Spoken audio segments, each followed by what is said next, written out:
We've rolled delicious pastry here. Welcome back to the croissant week.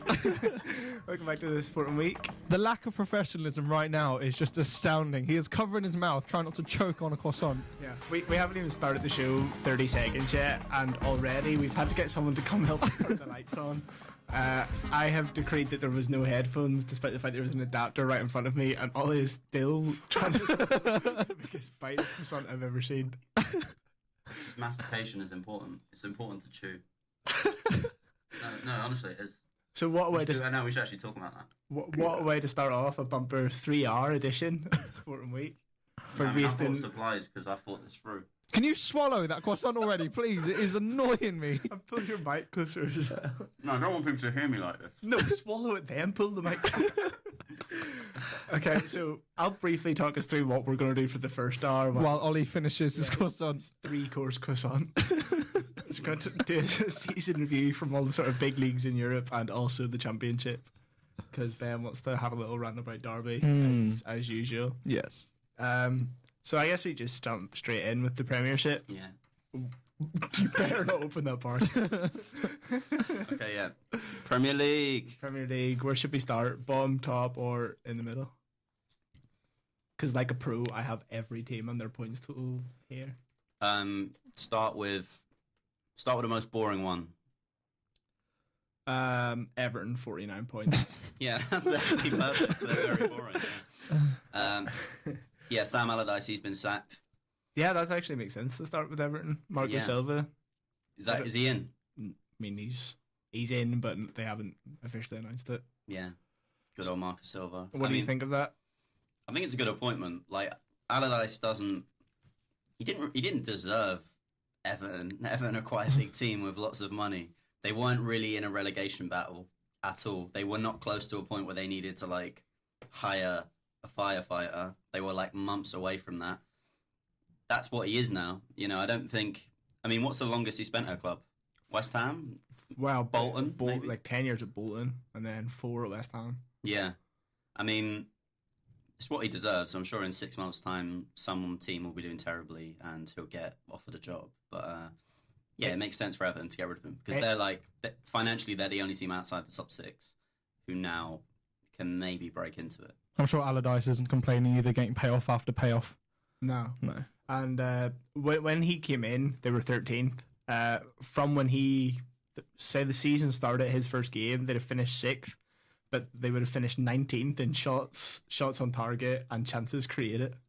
So they were just like grinding out these absolutely awful results. And barely watched them. I think I watched what was it?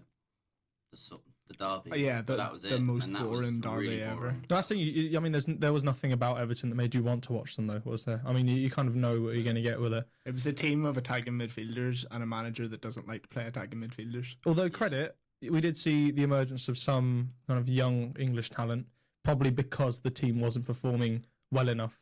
So the reason they came in, I think that was maybe one kind of redeeming aspect of it. But at the same time, he also sent, is it Lookman, out to the Bundesliga. He's played really well. Yeah, he's been scoring loads of goals at Leipzig. You know, they're a European team. They're in the Europe. And he kept saying, I didn't really get why he wanted to go to a team higher in the German league than we are, who are in Europe. They're just better than Everton. Why would you want to go to a team better than Everton and play more games? It was just such a weird...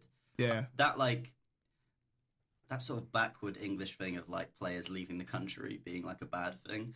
Like Gareth Southgate was asked why he didn't bring Jadon Sancho to the World Cup. Like, you know, he's a starter for Borussia Dortmund.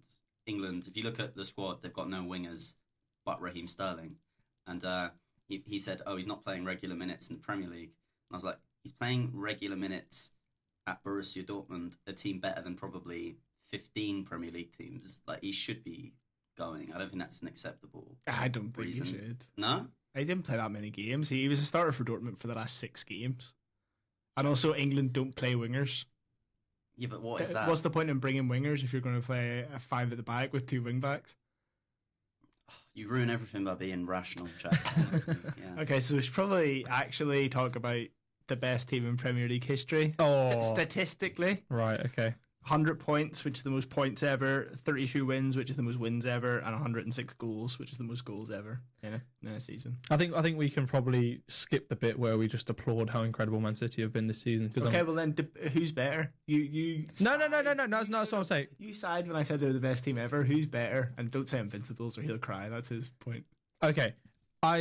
There is certainly an argument to suggest that they are the greatest team in Premier League history, and I'll be honest, a lot of them you can't dispute with too much. The style of play has been incredible. I know I said I'm not going to go on about how great I am, how great they've No been. one was saying that, Ben. Yeah. But I don't know what more can you say. I mean, they have been simply incredible. I don't know. I think it's always hard to compare across eras, even if they have been kind of as recent as, say, like the Chelsea team of 05 or the Invincibles. Calm down, Ollie. But I don't know when we can say. I mean, they've been incredible this season. Do you think they'll easily retain it, or do you think there'll be a bit more challenge next season from the likes of United and Liverpool? I think there'll be a bit more challenge, not by United. That's not going to happen. Mourinho gets sacked third year. It's going to happen. And Liverpool, I think, are going to keep improving. I think Tottenham aren't going to be much of a challenge, or Man United. Arsenal, there's no way of knowing what Arsenal are going to do next season, really. I can't see Arsenal. I doubt Arsenal are going to bridge what was a 37-point gap between them and City. I mean, the thing is, you ask if there's going to be more of a challenge. I think it'd be hard for there to be less of a challenge. Yeah, no, totally. Basically, I think a few teams will improve.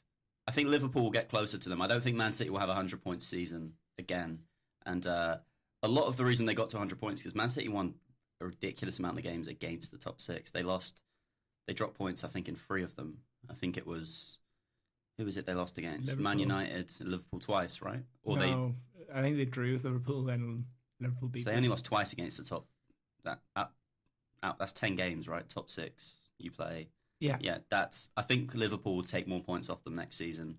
Chelsea have brought in, it looks like they're going to get Maurizio Sarri, and his style of football is very, very Guardiola-esque, so I think they're going to be more interesting. I still think they're going to walk the league, but yeah, I don't think the season will be dead in November like it was this year. Like this year, it was clear, very earlier than I'd ever seen it, that Man City were going to win the league. They didn't even have a wobble really after that point. It was already, they were like, it might have even been double figures. Thing is, we've seen this time and time again where a Premier League team, they win the Premier League and then they look incredible. I think a lot of people are saying it about the Mourinho team, the most recent Mourinho team at Chelsea that won the Premier League. A lot of people were saying he's going to build a dynasty there, and we saw how that kind of panned out. There's obviously something very different about this Manchester City team, but it does happen. It seems that a lot of years we get this where we say, oh, clearly they're going to retain the title, and then someone else steps up. I mean, I think the difference between that Mourinho team and this City team is that Guardiola isn't an awful person,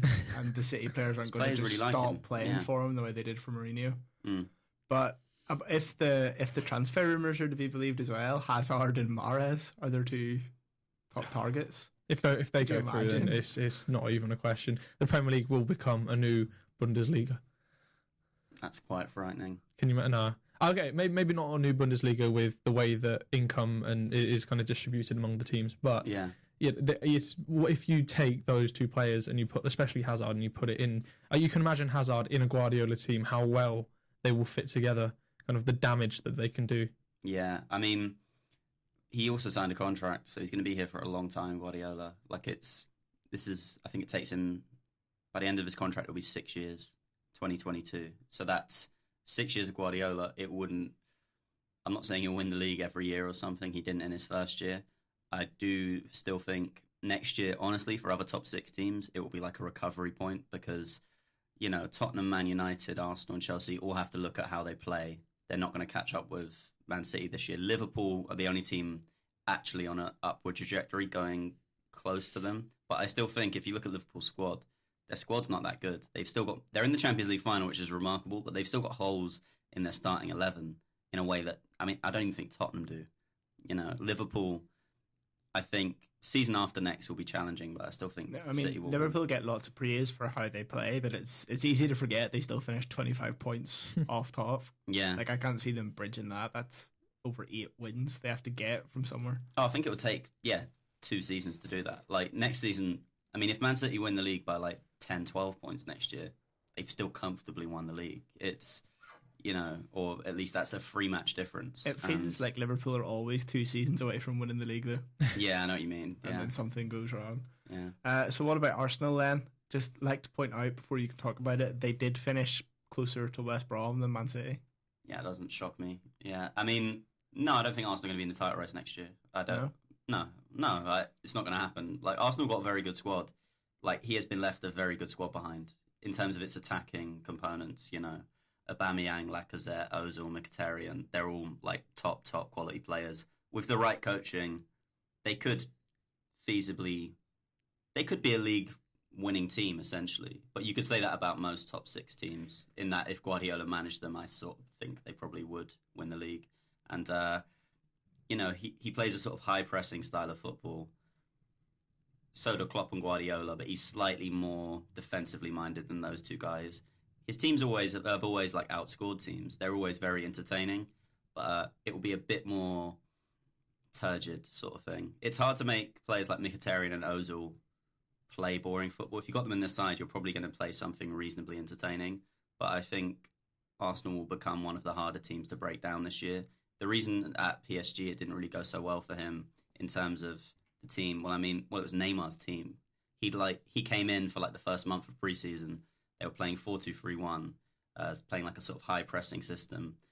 They started the season really well. Everyone's like, this is the most intense, organised PSG team we've seen in years. But Neymar didn't like pressing, so he sort of asked to stop.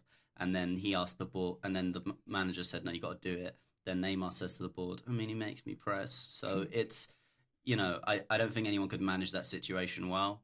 But I do think Arsenal will improve, basically. But after the 2-3 years of like complete stagnation they've had, bringing in an organizer like him who's got a clear style of play in mind, Arsenal are definitely going to improve next season.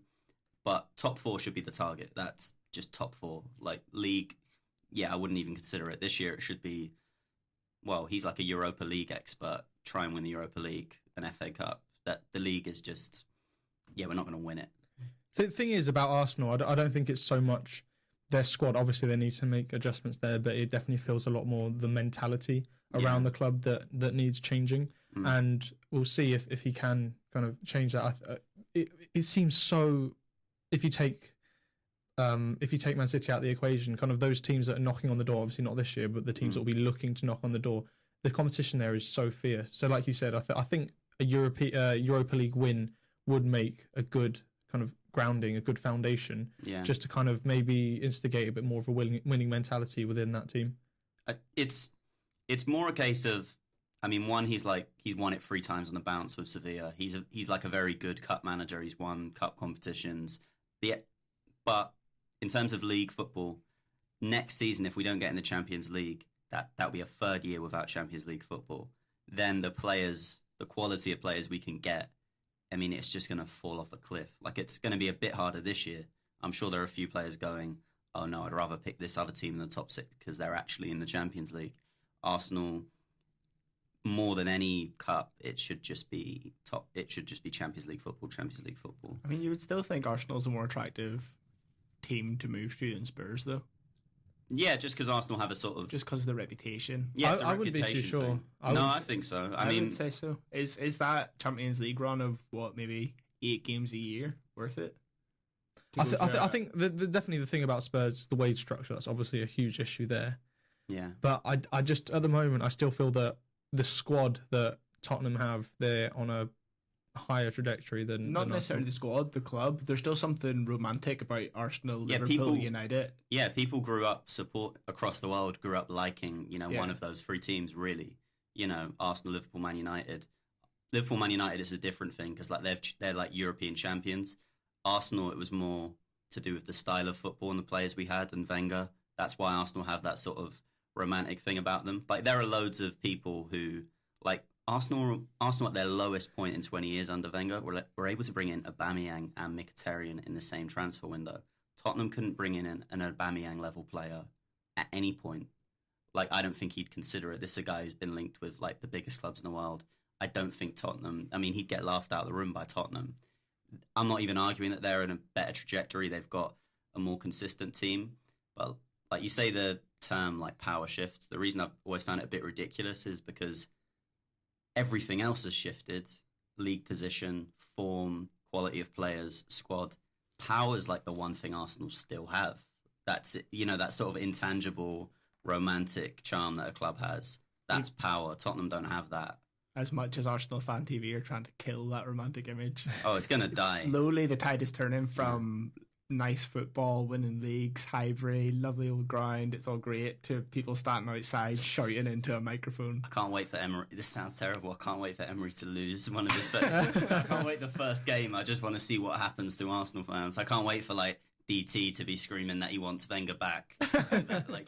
He thinks Emery should be ashamed of himself. Just lock himself in his home for a week and don't even talk to anyone. He doesn't deserve it. I conjured up a worse insult, but it's not radio broadcastable, so I shifted it onto that less. Okay, good so one, while you're holding back, yeah, and you've clearly still got the presence to know you're on radio and can't swear, let's talk about Mourinho before you lose that. Yeah. United. What, are you trying to get me to swear? No. I'll slip Mourinho and Mark Hughes past you now, and but when you get sweary later, we'll talk about nice things. All right, cool. But United, as has been said everywhere, their best finish since Ferguson retired this season. But do you think it's their best season? Do you think the fans will be happy with that? No, because it didn't feel like One question. It didn't feel like it was an upward trajectory. Last season, it felt like they were going somewhere. 2 cups. Sure, they finished 6th in the league, but they won some trophies, a major European title that got them into the Champions League. The football wasn't great and it was quite boring, but that's a good building platform, a trophy and Champions League football. If you said to most top 6 clubs, what would you prefer? Getting into the Champions League by finishing 3rd or finishing 6th and winning the Europa League? They take the trophy and, the Champions League qualification. So it was a good season last year. It was very, very boring. This season, the style of football, I have seen United be entertaining at times this year. It's just so obvious that this isn't a Mourinho squad. There are so many players other managers could get better out of. Martial, Rashford, even Lukaku, Juan Mata, Paul Pogba. Almost all of their key players, you look at people there who've done a really good job and have either improved or remained as good as they've always been under him. It's Matic. It is only Matic. I don't think that's... And Liverpool are going to take over United next season. I mean, Man United, with the money they spent, they didn't win a single trophy this year. That is not really acceptable. And bear in mind, Liverpool, the only reason Man United finished 2nd was because Liverpool, before Van Dijk arrived, couldn't do anything. They could outscore every single team, but the second they played anyone who with even the slightest bit of ambition to try and break them down, they could break them down. It wasn't hard. So they almost got a free pass for 6 months, United.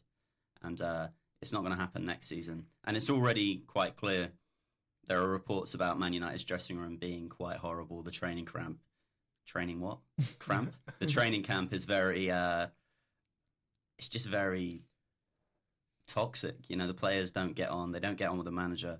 It looks, again, like it's going to be that 3rd season, catastrophe for Mourinho, and I think that's going to happen. I think that FA Cup loss, that was a big blow on Mourinho, because I think something that people could always say about Mourinho was that he won trophies, that he was a specialist in finals. Himself, he said he was a specialist at success, and the fact that he couldn't get one over on Conte, I mean, that was a very defining match, obviously the FA Cup final, but I think that will put him up for slaughter quite a bit, because that was his redeeming quality, and he couldn't deliver on that.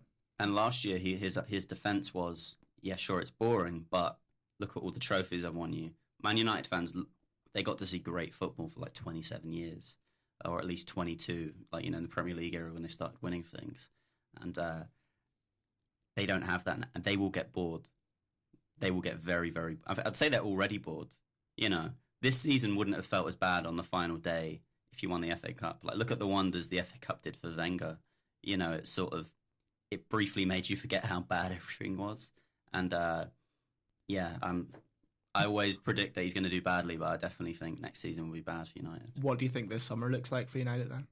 Because their squad's clearly so unbalanced and unhappy. What do you think, this summer holds for them? Well, I think the figures have just been released that Manchester United, they are the most profitable club in the world. So obviously they have the spending power. Mourinho, he's never been afraid to spend.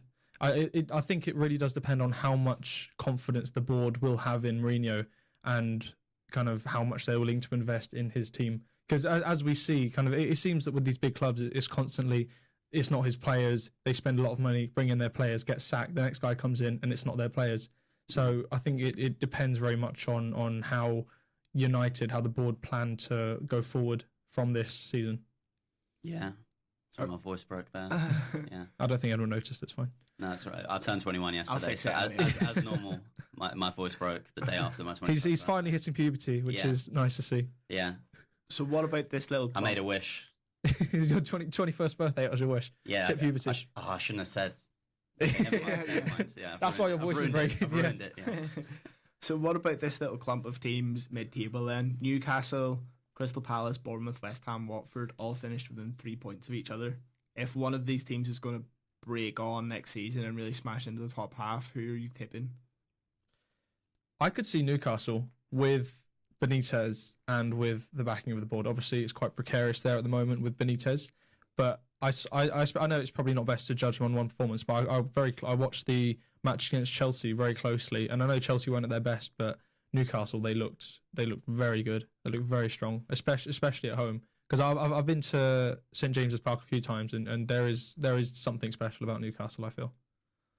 Ollie, remind you the teams: Newcastle, Crystal Palace, Bournemouth, West Ham, and Watford. Calm down. I'm actually considering West Ham as an answer. It depends on the board and how little they get involved. But the problem is because West Ham owners, they're not like Man United rich. They can't say to a manager, okay, here's 200 million. So they try and we've only got 50 million, so we want to protect our investment, so we think you should do this, this, and that. Pellegrini's got like prestige as a coach. He's done well, not just at Man City, at Villarreal, Malaga. I know he didn't do too well at Real Madrid, but he's done well basically. We'll talk through his career. That's one of the next sections. I've got his whole career mapped. That's fine. Okay, but when we refer to the board, I loved the way you referred to them as the two dildos. Gold and Sullivan, the two dildos. I think we should get that trending. Well, no, that was the thing. That was like they tried to buy William Carvalho off Sporting Lisbon in the summer, and the chairman of Sporting Lisbon called them the Dildo Brothers because they made. Sorry, this was an actual thing. Yeah, they made them. They were so unprofessional. They basically emailed Sporting being like, "If you don't give us Carvalho by midnight," and the direct words they used were, "We're going to borrow a player from PSG." And he basically came out and said, "We're not going to do business with the Dildo Brothers." Because didn't the little one, whose name I forget, Sullivan, yeah. He made his money he was a pornographer, right? He made. I think it's Ann Summers. Ann Summers. Yeah. No, I thought one of them was actually a pornographer. I'm gonna look this up. They probably was. They look like pornographers, don't they? Really. I mean, you look at them kind of hunched over like Mr. Burns type characters. What's his first name? David. David. You lot carry on while I Google. Okay, so I think I would predict out of those teams, put my bias aside, Crystal Palace. 44 points, finished 11th, joint with Newcastle, and they lost the first 8 games of the season. Is this with Hodgson? 6 with De Boer, 2 with Hodgson. No. So you. Yeah. So with Hodgson, they're 44 points. If you give them those 8 games that De Boer messed up, like they're challenging Burnley for Europa League spot. But Burnley have only finished 10 points ahead of them. I think they've got a higher ceiling as a team than Burnley. I mean, it really just depends if they keep Zaha or not. Zaha, and if they keep Zaha fit as well, because he's carrying that team completely. Yeah, I mean, the thing with Zaha is, I'm trying to think of like top 6 clubs who actually need him. No one. I mean, the only team who actually need a right winger, because they've got about 4 left wingers, is Man United, but he's not going to go back there, and it would be bad for his career to be managed by Mourinho. Man City don't need him. Arsenal don't really need him. Chelsea, if Hazard goes. It looks like Willie better than Pedro. Yeah, and but Conte's gone, so Willian might stay. Yeah, maybe Chelsea. I mean, Arsenal don't have an actual winger, but Tottenham could actually do with him. I actually think they lack a dynamic wide player. They don't really have a traditional winger. They've got lots of sort of playmakers in Eriksen, second strikers in Dele Alli, and sort of inside forwards like Son. But they could do with an actual winger. But he earns more at Crystal Palace than Tottenham's highest paid player, so they're not going to break the bank for him at all. I think it depends a lot on kind of Zaha's his motivation and his ambition as well. But the thing is, like, I think what's quite impressive about Zaha is he's been very consistent throughout the seasons. Often you kind of get these players that come up and they perform for a season, they move to a big club and they fade away. But Zaha, I think he can prove, especially in the Premier League as well, that he can hold his own. Yeah. It's just injury then, really, is the only problem, because he did miss about 10 games this season at least. Yeah. I mean, yeah, what were the teams again? Palace, West Ham, Newcastle. Bournemouth. I don't think Bournemouth. I think Bournemouth will do what they normally do, stay up. I think they're happy with that, though, really. I mean, they're Yeah. still trying to establish themselves, and with Eddie Howe, I think they're doing a brilliant job. Okay, so the three sort of teams below that then were Brighton, Huddersfield, Southampton, all just narrowly escaped relegation. And then you've got the teams coming up from the Championship. Who do you tip to go down? Obviously, it's hard to say. Brighton are without a going to summer, stay off. But I think, yeah, stay off. I can't even Stay speak up? Stay up. I've got all my words wrong today. Yeah, I think Brighton are going to stay up. I think they were really, really good under Chris Hughton. He's been sacked by 2 Premier League clubs before. Clubs who were in relegation battles, they were outside of the relegation zone. They sacked him, got relegated. That happened twice. That Norwich and Newcastle. They sacked the man who was keeping them up and then got relegated. They deserve to get relegated for that. He's a really good manager. And yeah, I think they'll be okay. Huddersfield, that's a dangerous one. And if Newcastle lose Benitez, that is not a good squad. They're doing so well because he's doing so well and getting a lot out of them. And it wouldn't shock me if, Benitez, I mean, if 6 months, he's got a £5 million release clause, 6 months into a season, if a big club, sacks a manager and says, look, we'll give you an 18-month contract, you need to come, he'll do it. Why would he put himself through more Mike Ashley? Are they going to sell it this summer? I'm not sure. The World Cup starts in a few weeks and the transfer window closes like August the 14th. This year, It's the first time it's closing before the season starts. If he hasn't sold the club by August, which sounds like a long time away, it's only 2.5 months. There's no point in Benitez staying at all. So I'm actually gonna say Newcastle. I'm gonna presume Newcastle aren't gonna sell the club. Mike Ashley isn't gonna sell the club, and they'll get relegated when Benitez leaves. And Huddersfield. Who's caught up from the Championship? Wolves and Wolves. So it's who finished second? I believe it was Cardiff. I think Cardiff will go down. Cardiff. I can't imagine they never stay for too long in the Premier League, do they? Neil Warnock's not a reliable person. Up, have they? They've went straight back down both times. Yeah, Neil Warnock's not a reliable manager. They've got a pretty good squad, Cardiff. That's who Allardyce is going to end up at. Yeah, when it goes in November. Yeah. He's got jobs lined up, waiting and ready for him, isn't he? He's sitting there waiting for the phone to ring. He's sorted. Yeah, he'll be fine. I mean, I think Wolves actually are almost gonna walk straight into the top 10. I think they're gonna have a really good season. Yeah. I think they're gonna have a really good season. I've never seen a Championship team at that level before. And the connection and bank account they have as well. Yeah. I think they're gonna do really well. I think Fulham's manager's excellent. Presuming they win the playoffs, and I think they will. That's a big presumption. Who? Okay, I think Fulham, actually we'll do that later on, I guess, with the playoffs. But I guess we saw Fulham, and they were less than convincing. I wasn't sold. I wasn't as impressed, considering the kind of size of the game and how much it really mattered. I can't. I was very disappointed with the way they played. Yeah, no, I mean, I was just. No, I don't think the game we were at, they didn't play it particularly well. And they weren't bad. They won the game. It was more to do with the fact that they went on a ridiculous unbeaten run. And he's improved. He's like one of those guys, I can't actually remember his name, the manager. Janovic. Yeah. Jack Gonovich. Yeah, something like that. He's now one of those names you can pronounce about 10 different ways, yeah. I mean, I think even if Fulham don't get promoted, I think he'll be a Premier League manager next year at some point. He's been offered a lot of jobs by a lot of clubs in the Premier League. Fulham, they've been knocking on the door for a few seasons now, and they probably, I'd say, they still have the infrastructure there from when they were in the Premier League. I could see them doing something, but their team physically, I can't see them holding their own as much in the Premier League, because I feel that the Premier League, that you get some big kind of defenders there. You saw them visually against Derby. Derby was such a stronger team, and I feel that Fulham might get pushed around a bit more in the Premier League. What I'll say is they're owned by the American businessman. I forget his name. Khan. Basically, he's about to buy Wembley Stadium off the Football Association. He's one of the richest people in American sport. They're going to have a lot of money, and he will be able to say to Jankovic that, look, we'll give you this money, because obviously you don't get the money, you don't get the 200 million when you get promoted at the beginning of the season, you get it at the end. So most championship teams on a tight budget try and buy enough players to stay up. So if they do, they'll get the 200 million quid. Or if they get relegated, they'll still get it. Still get parachute payments. Essentially, yeah. And they'll get bankrolled. And he's an excellent coach. Like, he improves players. I think 4 or 5 signings, because you're right, physically they sort of looked a bit like an Arsenal team, like 4 or 5 years ago, like where it was like, and you know what it was? They were sort of, yeah, you're right. Physically they'll struggle, but I think they'll have a new starting lineup. If they get promoted, I think they'll keep Sessegnon as well. That's a big thing as well. Whether they can hold on to Sessegnon, because I can see it's exactly the type of player that the big teams like to gobble up and never use. You know, young English. You know, I imagine that his wages wouldn't be substantial because of his age. But I really hope that Sessegnon stays at Fulham, because the way that he is developing there is quite remarkable. And I can't see him breaking into any of the top teams yet, simply because, I mean, he is quite inexperienced, obviously, because he's, like 12. Yeah. I'd like to see him, I think he's ready to go into the Premier League now. He's been excellent for, I know this season he's been playing more and he got into the team towards the end of last season. This is his second season in the Championship. I think he's ready to take the step up.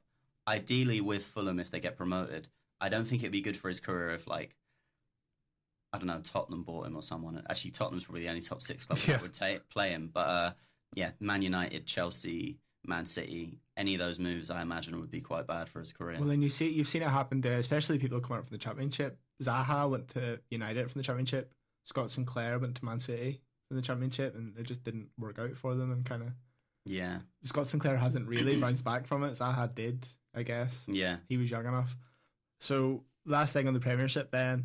The player of the year was Salah, young player of the year was Sané, manager of the year was Guardiola. Do you disagree with any of them? Agree 100%, all of them. My only complaint is that young player of the year should actually be for really young players. How old is Sané? Like 23. Keane was nominated. Yeah, it should be like... It should be like 21. I reckon in leagues where they actually give young players a chance, it probably is you have to be under 21. Because like you look at Germany, you look at Spain... Every year there are 4 or 5 excellent players who are about 19, 20. Yeah, but Premier League, that's not the case. I mean, Sané got Young Player of the Year. He cost like 40 million and is already a German international. Can you think who would have been a best Young Player of the Year if you can think of younger players? And please don't say Reece Oxford. Reece Oxford spent this season in Germany, so I'm probably not going to say him. Declan Rice. Possibly, yeah. What you call the guy at Everton that played right back the entire time? Seamus Coleman had his leg broke. Something Lewis? No, that's Dominic Calvert-Lewin. Yeah. Yeah. Alexander Arnold as well. Alexander Arnold. In fact, I'd probably go for him. Yeah, Arnold, definitely. Yeah, so those are the kind of players it should be. It shouldn't be established internationals that cost 40 million. Let's write a strongly worded letter to the FA. But I mean, if they are using that criteria, I don't disagree with Sané winning it. Yeah, no, I think I'd say Arnold. I'd swap out Arnold for Sané. I know that, forget their criteria, let's do our own criteria. Yeah.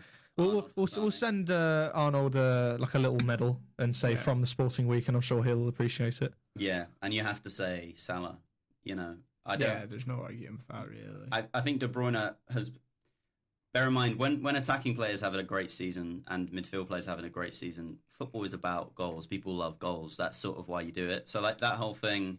Is it not about goals? No, I'm just a bit offended being that you're talking to a defender and a goalkeeper. Please carry on with your attacking bias. But it's still about goals. Our job is to stop goals. Our job isn't to stop a midfielder playing a nice pass. No, I think any other year De Bruyne would have won it hands down. But it's just I can't one of those tell seasons. whether De Bruyne switched off after Christmas or if everyone just got fed up with him being brilliant after Christmas and stopped talking about it. I think so.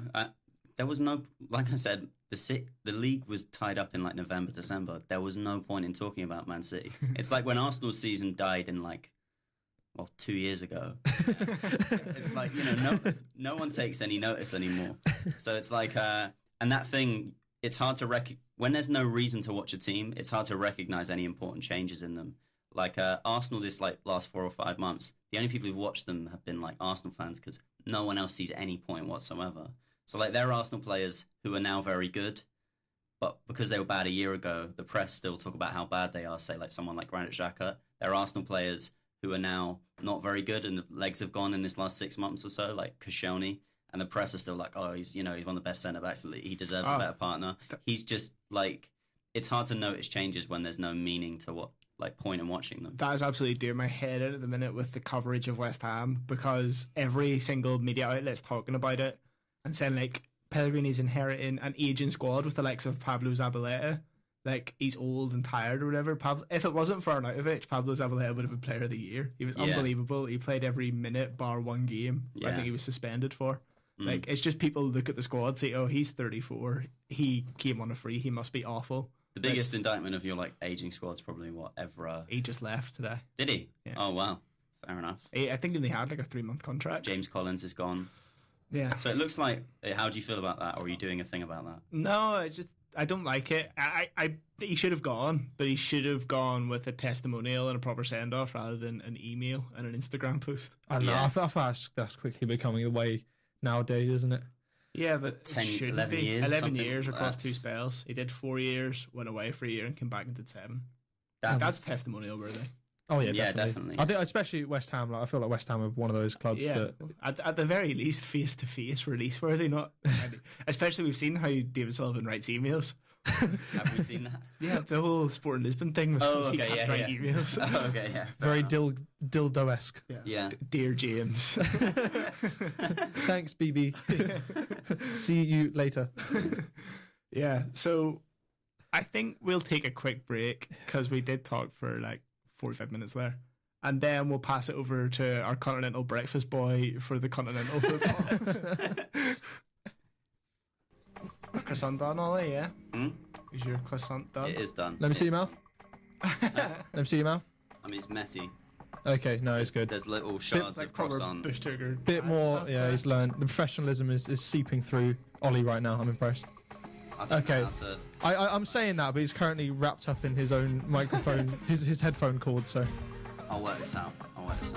It's like a logic puzzle here. I mean, we only had a 5-minute break for you to sort this out, Ollie. Yeah, no, but I was finishing my croissant. What am I going to do? Not finish my croissant? What has happened here? If anyone wants to see the best Arsene Wenger shirt I've ever seen, and Ollie looking quite deranged holding it, go to the Sporting Week on Facebook. It doesn't actually fit me. I'm returning it. So. Are you returning it for money or returning it for a differently sized? For a different size, I'm not an animal. I'm not gonna lie. I'm quite curious to kind of put that shirt on Jack and see what Arsene's face what it looks like stretched out. Yeah, it would look ripped. Literally, there would be a rip down the front. Oh, I thought you meant his. Oh yeah. I thought you meant like his six-pack was coming through. I mean, that would make more sense. Yeah, it would. But no, Jack's in proper good shape. Actually, is Jack's looking sharp lately. Cheers. We've noticed. Yeah. Is there any update on your fitness, Jack? Any update? Look at these guns. What do you mean? Oh. Any update? Let the record show there are no guns. Stone down. So, might be marginally better at football, but probably not because I'm still quite bad technically. The whole passing the ball part. Mate, you don't need technique. Technique's overrated. I mean, you support West Ham, you know about just. Oh, we play. No. I know we rip into Jack, but there is something really quite amazing about a 6'5" Irish lad with the build that you have, kind of backheeling a ball inside his own box as a clearance. I watched that on the side, like hypnotized. It's almost like watching kind of like a lava lamp. My favourite bit last week was the 10 minutes where you just went up front. You were playing like this hold-up man role, and you were like bringing people in, like we were making runs. It works though, because you get a little 5'4" like Brazilian guy try to run into Jack, and he goes flying outside the park. My favourite bit, I was watching the footage back last week. There was a bit where I got the ball, like on the edge of our own box, and I turned my back on their attacker, and he kind of ran, and I just kept blogging out, and you could just hear you laughing at it. You could just hear Ben laughing on the sidelines. No, especially I remember kind of intramural this season, kind of just standing in goal and watching kind of one of their like cocky, really pacey wingers kind of try to run, and you just stand in front of them, and they just like smack on the floor like a sack of potatoes. It is beautiful. It's great until one takes it personally and the ligaments of my ankle. Honestly, poetry in motion is Jack's defending. I am convinced. We should upload that onto the Facebook page. What, your little link up? No, the goal. Yeah, the goal. Ben. Yeah, get on it. Yeah. Okay, so let's move on from really bad amateur football to Continental. Speak for yourself. No. Oh yeah, sorry, no. Really bad on my case. Your goal was world class. Yeah, it was. Doesn't Oliver just ooze European with his ginger hair and pale skin? Yeah. That's why. Do you not see his open shirt? Yeah. Guys. And the pastry he was eating.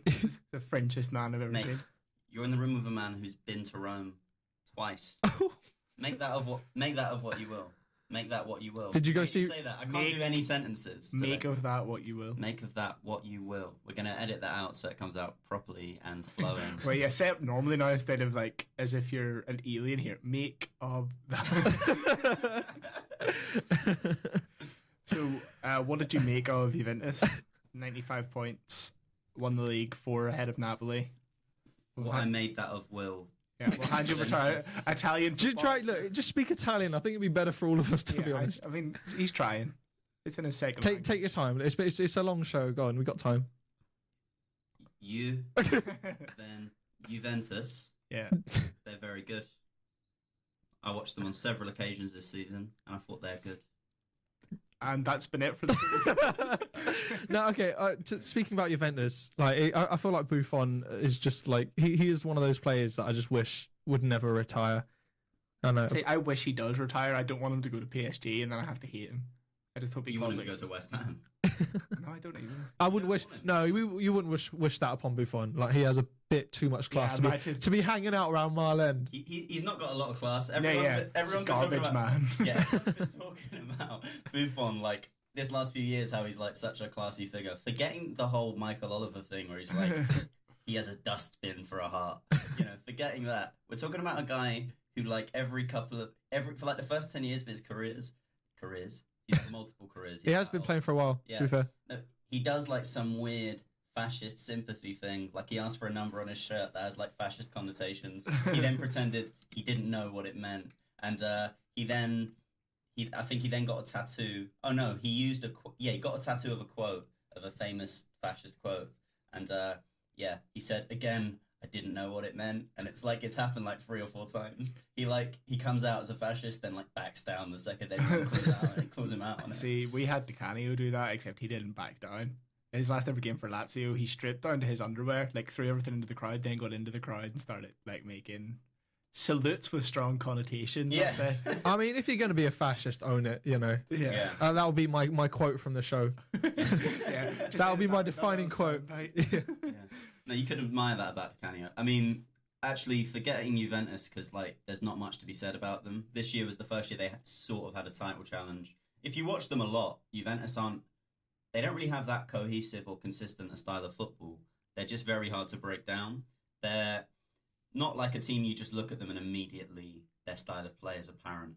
Someone like Napoli or in the Premier League, Liverpool, Man City.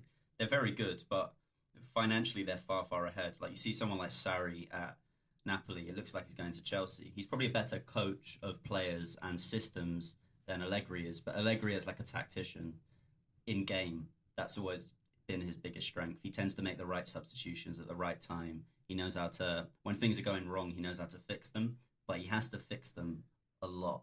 He's considered like the next sort of prestigious coach not to make his way into the Premier League.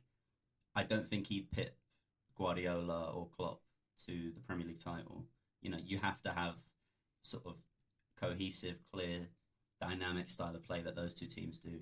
So I think Chelsea, with Sarri, going to do very well. And speaking of Di Canio and Lazio, they're a ridiculously exciting team. Like at the weekend, they lost out on the Champions League spot on the final day. Inter Milan, on goal difference. They were playing Inter Milan. If Inter Milan won, Inter Milan would get into the top 4 on goal difference. They obviously did. Inter Milan, they've improved a lot this season. They've got Luciano Spalletti as manager. He was Roma manager before a couple of times.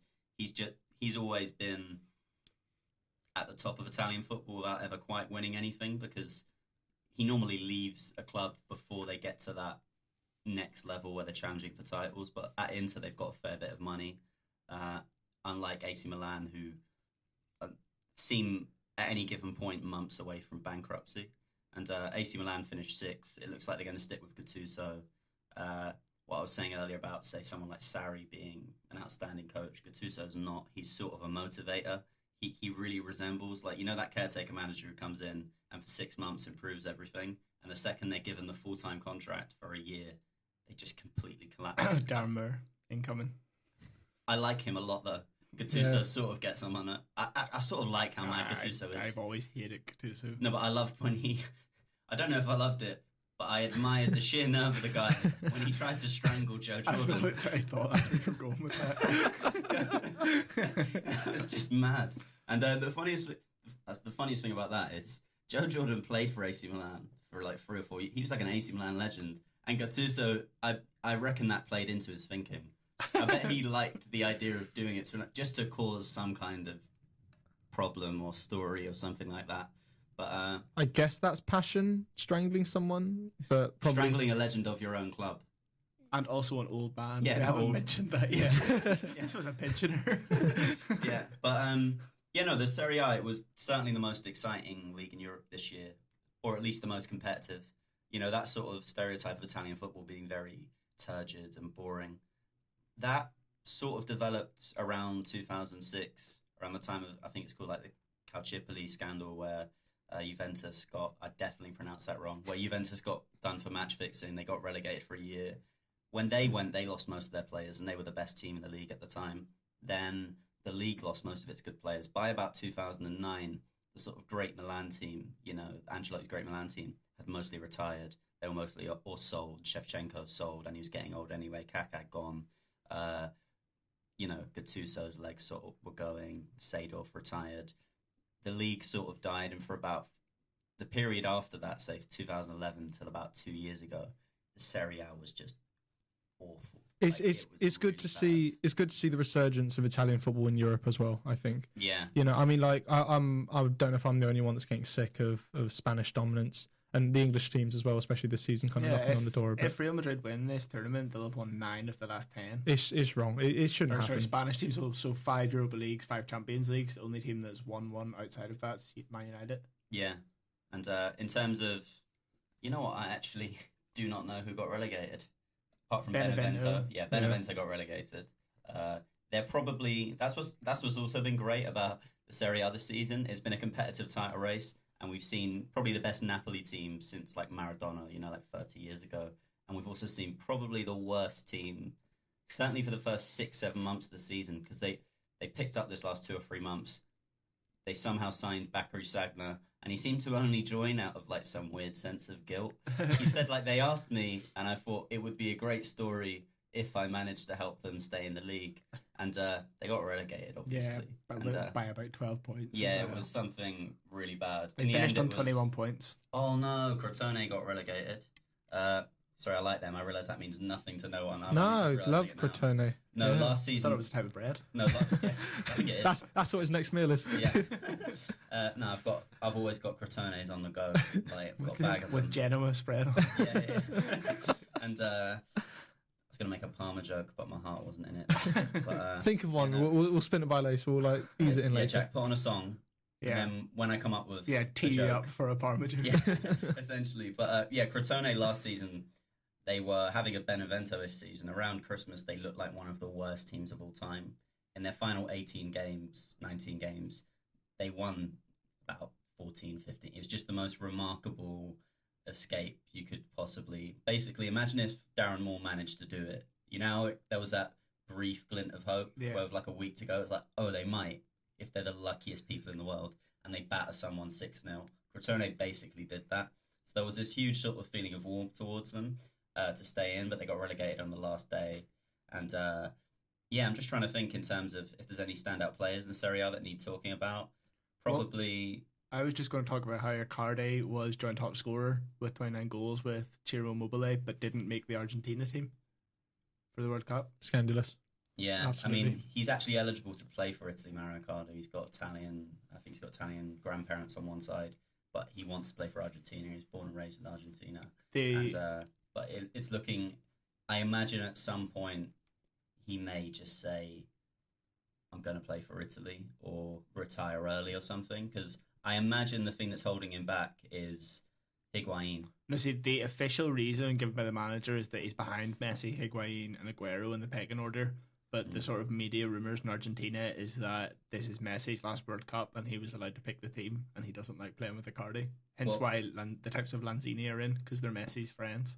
Well, the thing with Icardi is he's extremely dislikable a person. Yeah. He's, I don't think anyone particularly likes him. Every single season he holds Inter Milan's board to ransom. and ask for a contract extension. He threatens to leave 6 months after he's done this, and 6 months later after getting a contract extension after threatening to leave, he threatens to leave. When he was at, I forget his previous team, there's just this terrible story about is him. this the wife? Yeah, the teammate's Maxi. wife? I think he was at Sampdoria, and I think Maxi Lopez was there. Max Lopez? No. Is it Maxi Rodriguez? Maxi Rodriguez. Who's Maxi Lopez? I think that's also a footballer. Okay, I hope so, yeah. It's not I thought it was an actor.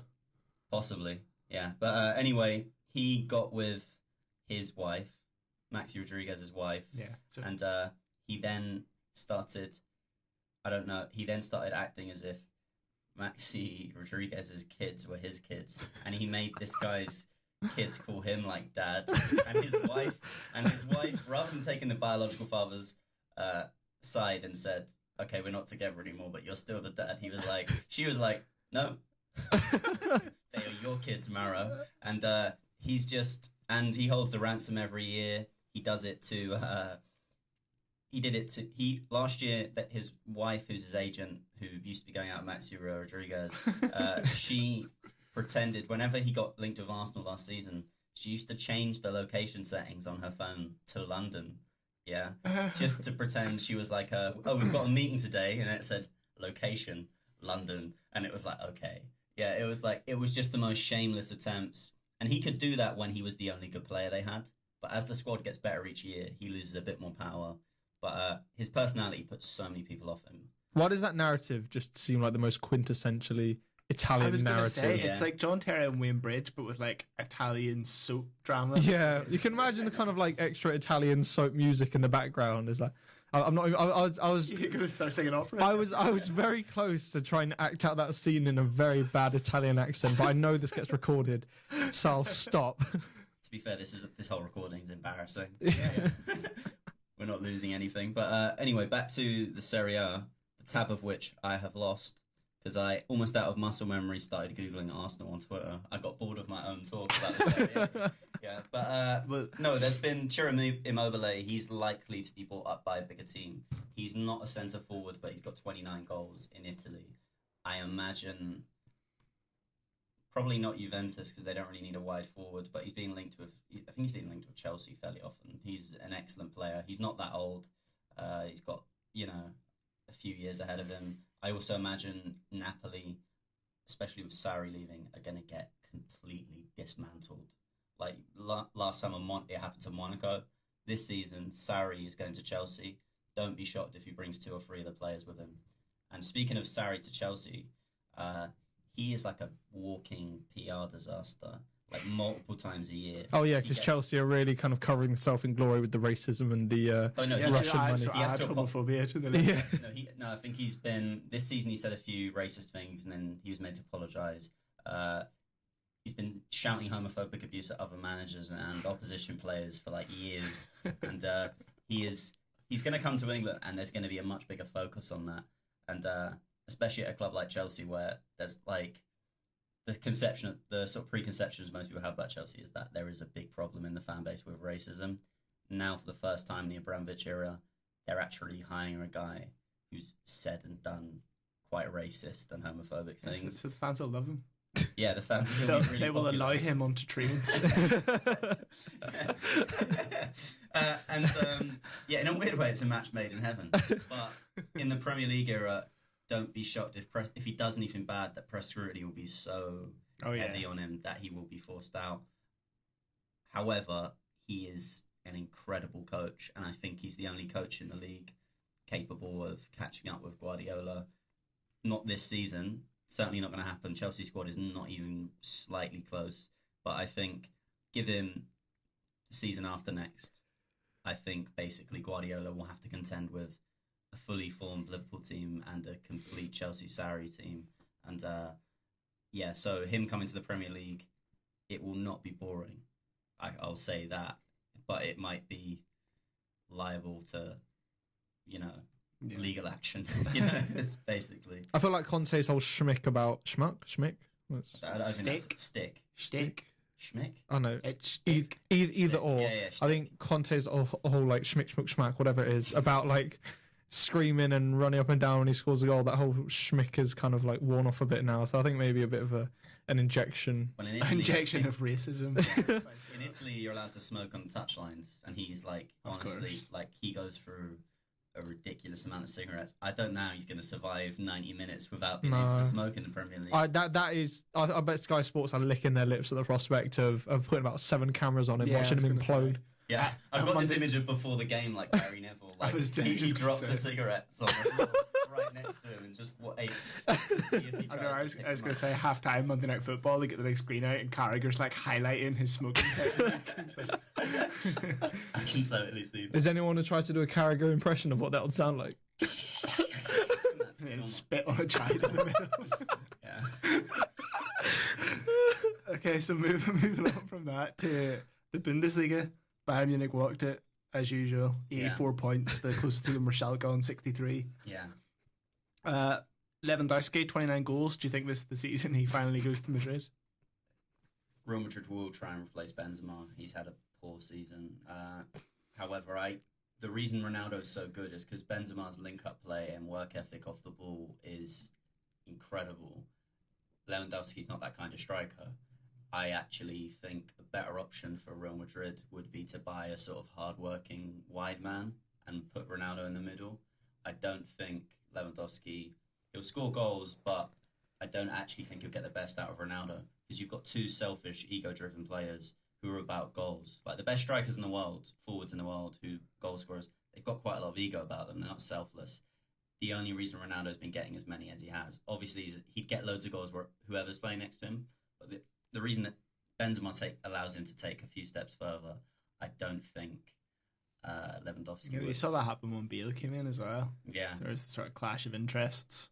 And they put Bale, he's rarer today in that he was a goal-scoring midfielder who plays a left-footed goal-scoring midfielder who plays on the left. There are lots who cut in from the right. He played on the left. What everyone expected to happen was Bale would go on the left, Benzema would get dropped, Ronaldo would go in the middle, and then they get a right winger, another type of forward. The only forward I can think of that does a similar job to Benzema is Robert Firmino. That sort of link-up play where he drops deep. He's almost like a midfielder at times. But when you're I don't think trying to replicate the exact same thing is a good idea. You know, who's the next Benzema type? It's Firmino. Let's try and get him. I think they should probably just try and get, because there are more wide players who are available. Even if they try and bring in someone like Hazard, put him out wide and put Ronaldo in the centre, I think that's probably a better route to take. But I don't think, I know we have to go back to the Bundesliga. I just don't think Lewandowski... Well, do we? Because the big rumour for Real Madrid is obviously Neymar, who is in Ligue 1 with PSG, who won by 13 points. He wasn't top scorer. He was joint top assist with Payet, but I think he was like 4th or 5th in the score charts with Cavani coming first. Yeah, I don't think Neymar will leave this season. I think he'll do 2 years. I think that's more than likely. He said he's not leaving recently, but then he says a lot of things. You know, he's quite impossible to deal with. Thomas Tuchel, who's gone to PSG, he's famously very, very difficult. Like, we're talking, you know, the players didn't like him at Dortmund, or many of them didn't. They all improved, but they couldn't stand him. I know Arsenal's new recruitment guy, he was forced out of Dortmund by this Thomas Tuchel.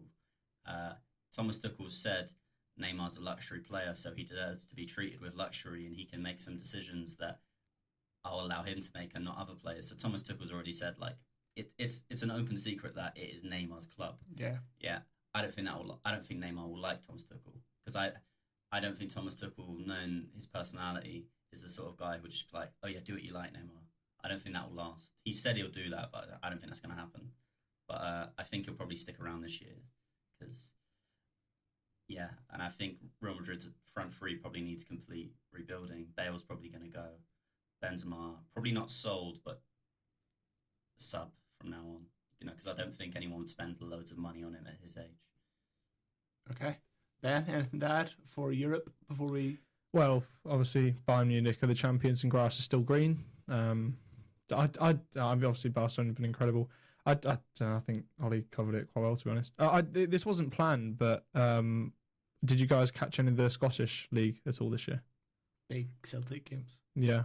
What would you guys think about Gerrard going to Rangers? We did an excellent show on that while you weren't present. Did you really? Yeah. So, But to sum it up, I like it because I think he's going to fail.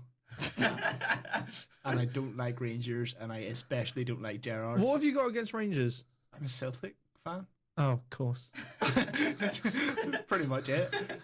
but So just kind of like a inbred kind of thing. Inbred? No, Embedded? Rangers are inbred, yeah. yeah, that's the issue. Have you ever looked at their stands and Ibrox? I mean, yeah, I think for Gerrard, it's such a high visibility job. It's not the sort of one if you mess it up you can quietly walk away. Apparently he has done a good job with like the youth team, but he's not going to have that much money. Rangers probably aren't going to sink lower than we were talking about before, like third. They're probably not going to sink Fourth. lower. Third, fourth. They're not going to sink lower. If he gets there and it turns out he's a good coach and he improves the players who's there, they've got to give him 3 or 4 years, maybe longer, to catch up with Celtic, because I think the goal, that's the problem. I think he'll probably do reasonably well. He'll do a serviceable job, probably get Rangers finishing second comfortably. The fans want them to win the league, and not only that, the fans want them to win the league in the next 3 seasons to stop Celtic winning 10 in a row. And I don't think he has the squad, the money, or the ability to take down Brendan Rodgers as Celtic within 3 years. But for Gerrard, I feel it's almost a win-win, because a club the size of Rangers, if you succeed, that is such a kind of high-profile win. Whereas I feel the pressure is almost the expectation isn't massive because of how far ahead Celtic have. I disagree. I think the pressure is massively on because of how dissatisfied Rangers fans are, and because it's such a big club, they're really vocal. and it's really toxic already, and the finances aren't that good. I think it's. So that I would think come it's from a the board, though, win-win wouldn't for it? Rangers. I think getting Gerrard is a coup.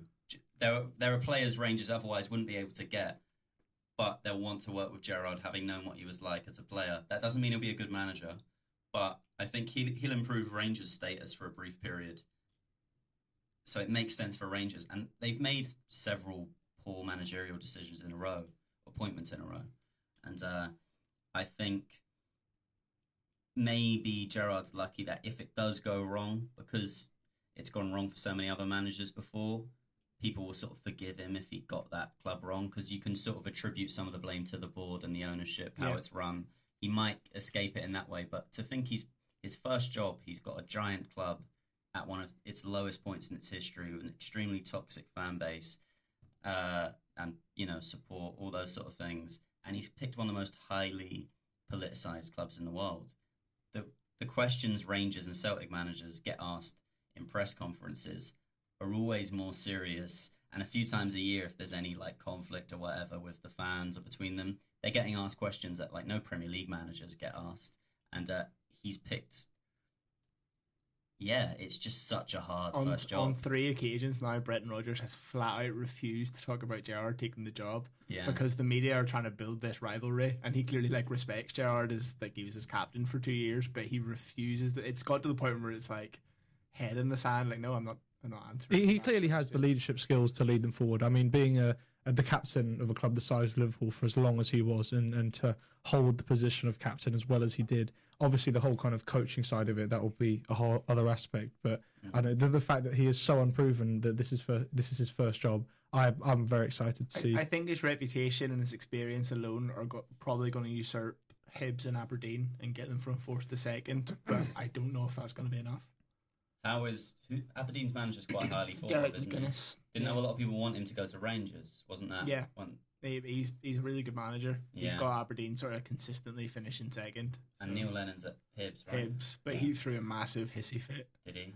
I don't know if he's still going to be there next season Fair because they drew 3 each or something, and he said his players weren't trying, basically. Okay. And That's if they're not going to give 100%, then he's not going to work for the club. So that's all up in the air. But with Neil Leonard, right? Leonard. He's one of those managers where he's always going to give you everything, and I kind of understand the frustration that he would have. I've seen quite a lot of Hibs, because when I was looking at universities up there, I picked them as my team. But Hibs, they've definitely started something quite special. I think they had their first Scottish Cup win in however many years, and I think it'd be a shame to see Neil Lennon go. They got promoted last season and already finished 3rd in the SPL this season. Yeah.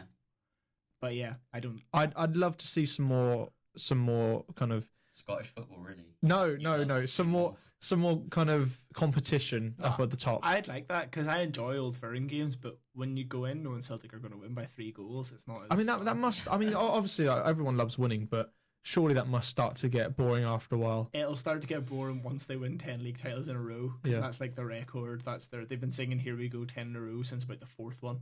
So once they get that 10, What are they on now? 7. Once they get the 10th, it'll start to get a bit more boring. Do you But think for he'll now, stay around for 3 years? I think that's what Brendan Rodgers will do because I have a funny feeling his contract expires with the 10th title or the 10th season. What the 10th title would be. Let's be honest, the 10th title. So I think he's going to win those 3, become a Celtic legend, win 5 titles in a row, get the 10 in a row, and then Didn't go things back look to a England. bit stale at times, you were saying, though, this year at Celtic? I mean, it did look, because last season they went invincible. Yeah. This season they lost in like October, November. They didn't have that to play for. It did feel like they were in second gear sometimes, but they were already out of the Champions League. They'd already kind of knew they were going to win the league. Yeah. They didn't need to really kick it up. So I think he's going to be judged a lot more now in the coming seasons on how they do in Europe. I think he needs Champions League group stage, decent performance at least. How does he get to that? Obviously he's got to hold on to For a start, Tierney and Dembele. hope they don't get drawn against Bayern and PSG like they did last year because that was an awful draw. But they beat Anderlecht both home and away. Do you not think it would be great for Celtic to drop into the Europa League? Well, they did this year, then lost to Zenit. I saw the both legs of that. They didn't look too They impressive. won 1-0 away, I think, and then lost at home. Yeah. I mean, because the Europa League now, it's sort of growing in interest. Like, I presume most Celtic fans would take getting to the quarter or semi-finals of the Europa League over, getting knocked out I don't know. in the group stage of the Champions Oh League. yeah, definitely get knocked out in the group stage. But if you Yeah. offered them maybe around a 16, Do they get? Is the financial rewards? it's way bigger. What even say like semi-finals? I mean, say you're saying quarterfinals Europa League, that's only 2 rounds, so 4 games. Yeah. You'd rather have 2 Champions League big games than 4 Europa League ones, I think. Yeah, and there's a double knockout round, isn't it? There's a last 32 in the Europa League. Yeah. I suppose the furthest they can get in Europe, that's most financially beneficial for them next season. Yeah. They probably have, as long as they don't get knocked out in the groups this season and can just get more games, they've got more fun. I think knocked out basically. in the groups is all right if they come third Yeah. and give the Europa League a go. But Yeah. he can't. Oh no, finish by bottom knocked of out in the group. groups, I meant bottom. Then No, I don't think that would fly at all. I think the board would be unhappy with that because Yeah. Celtic's always judged on European success. Like Neil Lennon beat Barcelona yeah, when he was there. That's the kind of thing that you're judged on, and Brendan Rodgers hasn't done it yet. I'm quite surprised they haven't kind of succeeded more in Europe, considering the lack of competition domestically. This season was the first season that they haven't got Barcelona, and they got PSG and Bayern. They've had awful draws. What I've never understood, especially about Celtic, but also Rangers to a lesser extent, hugely supported clubs. Why have no big investors come into that league? Like imagine if like a Because the league money isn't enough. Yeah, no, but you could buy Celtic. You're going to dominate the Scottish League anyway.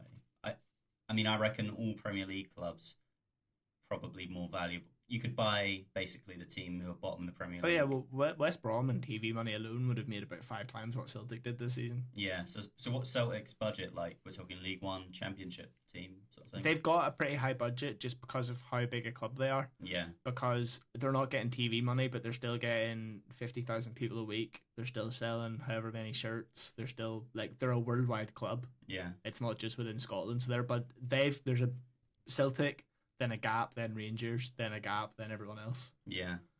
But I can't see anyone coming in when it would be better financially to buy a championship team. No, I get that, but I mean, in terms of if you buy Celtic, they won't cost as much to buy as say like a West Brom. See, I think they would You think they would because cost? of their reputation and the worldwide market. Yeah, it's a difficult one because I sort of think without investment, they're not going to get much further in the Champions League. It would just have to be like a masterclass in coaching for a period of 3-4 years. Keep getting into the knockouts, hopefully a bit further, and with the money you earn more, then they're able to like have a stab at it. But then if Celtic ever have a really good season, like say a Monaco-esque season last year or a Napoli-esque season this year, and they've got loads of players, loads of teams in Europe won, you imagine their squad will just get decimated. It's hard to see like a long-term, complete, radical rebuild of that club. But they have this sort of, I think it's either a really good scouting network or It's just their reputation shining through. But like Fraser Forster went there before the Premiership. Van Dijk, Wanyama, like they seem to always churn out these players, play at Celtic for a year or two, and then go to the Premiership for big money. Yeah. So I think that's their business model rather than keep these players, develop them, and do really well. Let's keep these players, develop them, then sell them for 30 million to the Premiership, and I think that's probably what's going to happen with Tierney and Dembele. As a Celtic fan, are you happy winning the domestic leagues and the domestic cups year in year out and not performing as well in Europe? This year, like I mean, they're still smashing records. This year they won the treble, which is 2 years in a row they've won the treble, and that's only the second time that's ever been done. And the first time was PSG a couple of years ago. Yeah. So it's not as if they are dominating more than anyone's ever dominated. Yeah. It's not as if they're just winning the league. They're winning the treble every year, or for the past 2 years anyway. So there's not much more you can ask apart from a Champions League run. And like I said, Brendan Rodgers has been there for 2 years now. The first year in the Champions League group, he had Barcelona and Man City, and this year he had Bayern and PSG. So like, what are you going to do about that? Like, The thing is, as we know, Brendan Rodgers doesn't have a lot of European kind of prestige about him. I mean, we saw the kind of dramatic failure of Liverpool after that impressive run in the Premier League after they qualified. So I don't know how much experience he really is picking up from these group stage knockouts, but I guess we'll have to see. Maybe if they get an easier. I might be massively biased because from the same village and everything, but I think he's going to come back to the Premiership with a really big club and do really well, because you can't say he's failed at any club. No, not really. He hasn't failed at any club. I still think he needs to stay away from Premier League for a few years. Yeah, I think he'll do these few years off. Yeah, yeah, because his teams, one thing they've all had in common, like you were saying, is sort of Champions League exits. Yeah, and I don't think I know those season at Liverpool where he didn't win the league. They shouldn't have even really been in the title race. Is it a habit of his career or was that an outlier, that sort of season where they were a bit combustible? No, I mean in his teams, like they're not. No, it's just Liverpool. It was just that season. That's Liverpool. There's no kind of like qualms about his quality. I mean, we saw what he did at Swansea as well with the squad that he had there. Wasn't very impressive, and he managed to do quite well there. Yeah. And Liverpool obviously did a wonderful job. I don't think that his managerial expertise are being tested too much at Celtic, but I imagine he is picking up a lot of experience there because he was a relatively young manager when he started out at Swansea, and I think this at Celtic will only do him good. Looking at the Premiership here, I'd say take out the top 5. Sorry, right, we'll go. So Guardiola, Mourinho, Pochettino, Klopp, Conte. Wenger's retired, so we'll not include him. Yeah. Cut the league at there, and he's the best manager in the league. There's no one beneath that better than him, bar maybe Benitez. Yeah, I'd say Benitez. Pellegrini, Possibly, but that's the kind of level you're talking. He's going to go into a top 6 team when that time's right, I think. I don't think he will. Maybe Chelsea. I think Chelsea I can sort of see happening. Well, he Chelsea worked at or Chelsea Tottenham. for years. He was Chelsea's that's why I think Chelsea. For years. And I think Tottenham I could see doing because the thing with Tottenham he doesn't play dissimilar football to Pochettino. No. I think it could definitely work. I don't think Arsenal would hire him. My only issue this season with Arsenal hiring was like I thought there were 8 or 9 better options, like just available.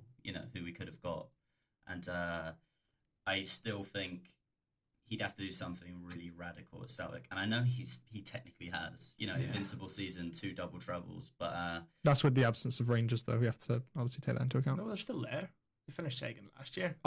Not the same strength as they were. He's not got a lot of competition. I don't think he'll go straight from Celtic to a top 6 club. I think he'll go from Celtic to a Newcastle, an Everton, a team like that, or possibly into Europe, which not enough managers from this part of the world do. You know what I mean? It's like I don't know. Historically, I don't know if that would be the best idea.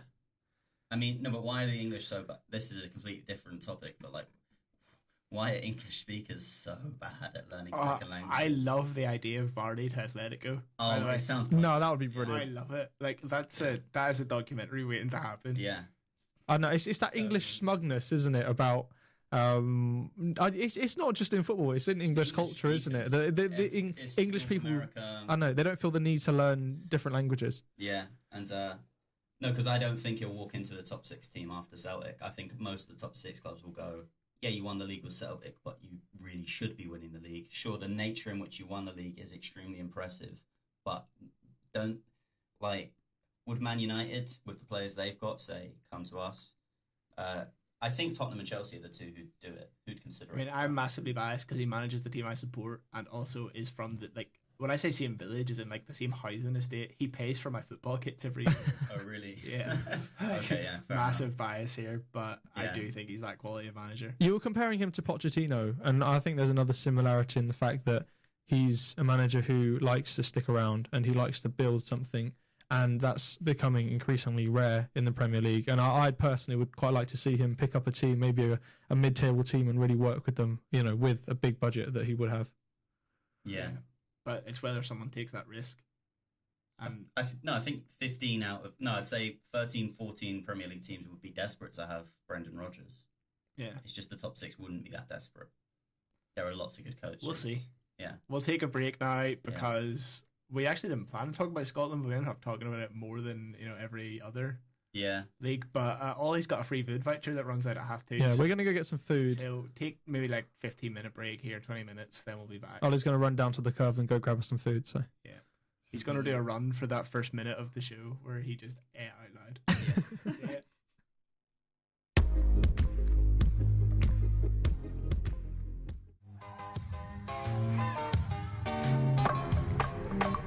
Wow, that timing was incredible, Jack. Can I just say, in that break, that was quite remarkable. Ollie went to go get a free roast dinner, ate it, came back, and then Jack, hope you don't mind, he went to the toilet all in that space of time. I'm very impressed with both of you. Well done. I don't want to say. That's a bit rude. Oh.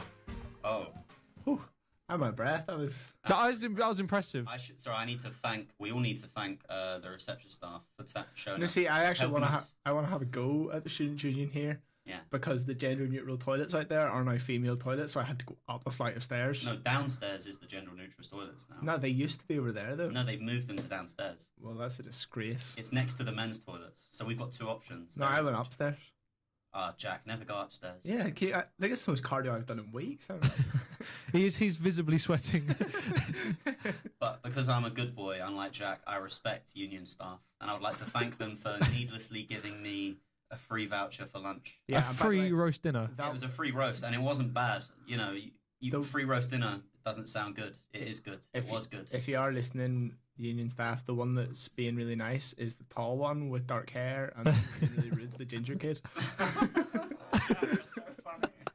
You'll be able to tell the difference because of our slight difference in accents. Very slight. What accent? What are you on about? Yeah, we're both from... Where are you from? Scotland. Yeah, Glasgow. Can you do a good Glaswegian accent? Or I do you not can't. want to offend The our people of Scottish listeners? Glasgow. Not to Do we prolong not have this. Scottish listeners?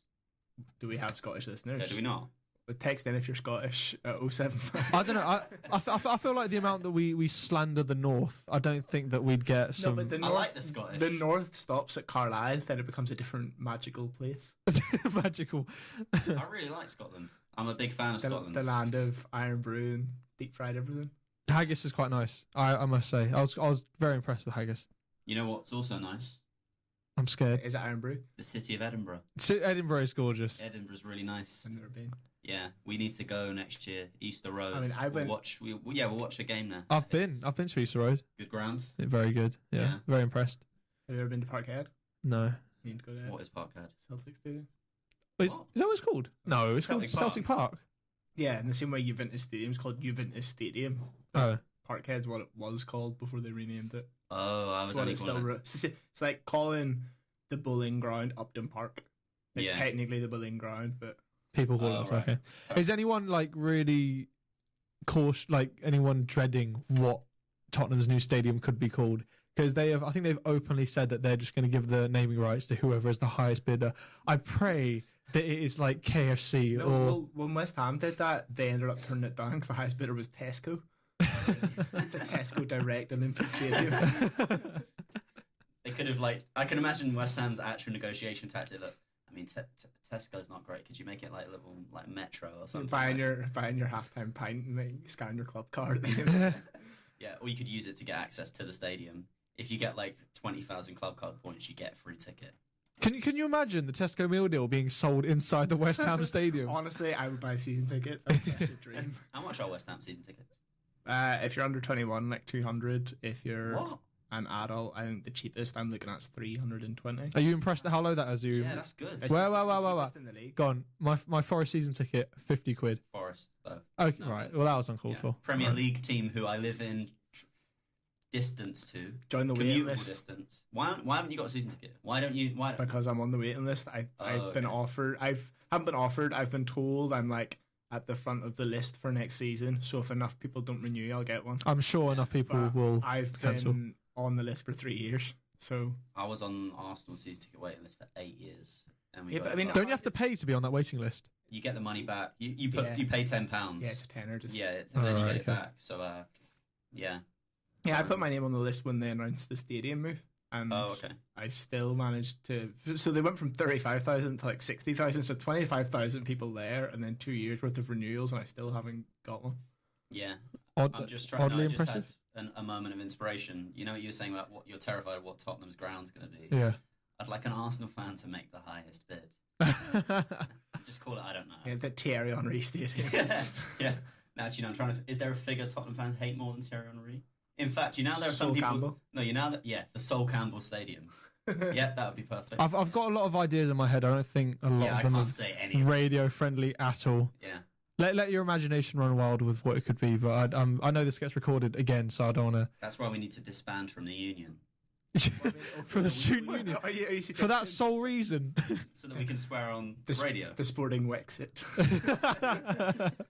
Yeah, basically in the summer, if we do Yeah. our little. Right, I Skype- think this is the first time we're ever pitching this to Ben. We've realised we can just do it on Skype. Are you in? Do you want to Skype us once a week and talk about football and say whatever we want? Well, see, I'm about to go on holiday with my girlfriend's family, but and do they have internet?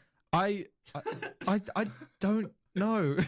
I'll be honest. I'm not really sure what. So I'm going to Romania. I'm not sure what awaits me in I Romania. know we're on a really nice holiday in Romania, and I know I'm bonding with you guys, but I mean we do have to talk about Peru, Colombia, and the World Cup. So you know, do we have to do it in that order? yeah, no, that's going to be the biggest game of the World Cup. Calling it now. Peru, Colombia. Yeah. Okay, fair enough. I didn't know what you were talking about. Oh, I was working yesterday, and I was speaking to someone who is currently this dedication, right? Over this next 2 weeks, he is working 14 13-hour shifts in a row so that he can save up money to go to Russia and go see Oh. Colombia in the World Cup. I thought you were going to say England. That's not too bad then. If it's No, he was a That's Colombian not man, right. and he said, "Are you going?" I said, "Mate, I'm English. If I step foot in Russia, I'm gonna get battered." I think that's overstated. I don't think it's that. I reckon.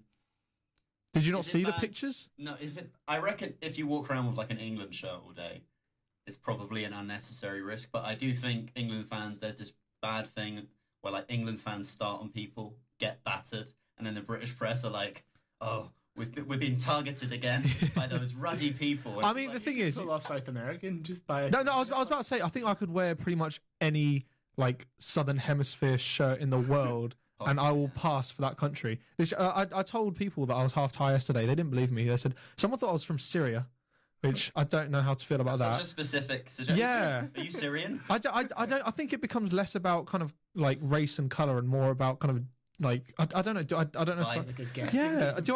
I didn't realize I gave off a Syrian vibe. What is this? All I know if it's Syria is chemical attacks, and that's where hamsters are from. Like, Well, are they from Syria? yeah, you know, like pet shop hamsters. They're Yeah. called Syrian hamsters. That's where they live in the desert. I've never been into a pet shop. And there you go. The more you know. If you have a hamster, it's Syrian. No, I'm googling that. I think Jack's lying. I've had hamsters my whole life. I'm googling this and typing actual words. Yeah. Yeah. No. Jack's lying. Yeah, It's, no, actually, confirmed all by the hamsters are from internet. Greenwich Park. Yeah. That's where I found mine. Yeah. Oh no, that wasn't a hamster. That was some other thing. Right. Shall we? I'm Should trying we to think. talk about sport now. How do we segue onto the championship? Let's talk about the championship. There we go. Yeah, It's a that's- subtle subway. Subway? Segue. It's a good subway. Segway. Segua. Mr. Continental back at it again with the accents. Yeah, it's spelled Segway. It's spelled Sieg. Segway. Radio, sorry. I had another awkward encounter. I was working again. I shouldn't talk about my shifts as much, but I was talking to a Crystal Palace fan, and he said, "Yeah, I was so happy that we stayed up." And he looked quite offended that I said this to him. I said, I was kind of hoping that Crystal Palace would get relegated so I could watch Forest away and I wouldn't have to travel too far. And I thought that is just the most kind of. That is just not a very good reason for wanting teams to go down. What are these conversations you have at work? Like the biggest conversation I ever have at work is, "Yeah, would you like any bags with that?" I used to get in trouble at my work because I used to just give people bags. Like, you know, when the 5p rule came in, I was you are a modern day Jesus. You are giving away. You people aren't used to the 5p rule. Like the 5p rule has been in Northern Ireland since I can remember. It wasn't new. Yeah. And I don't know whether it's like urban myth or something, but apparently if we just give out 5p bags, they take the amount they lose off our bonus. So you get a bonus at Asda. Yeah.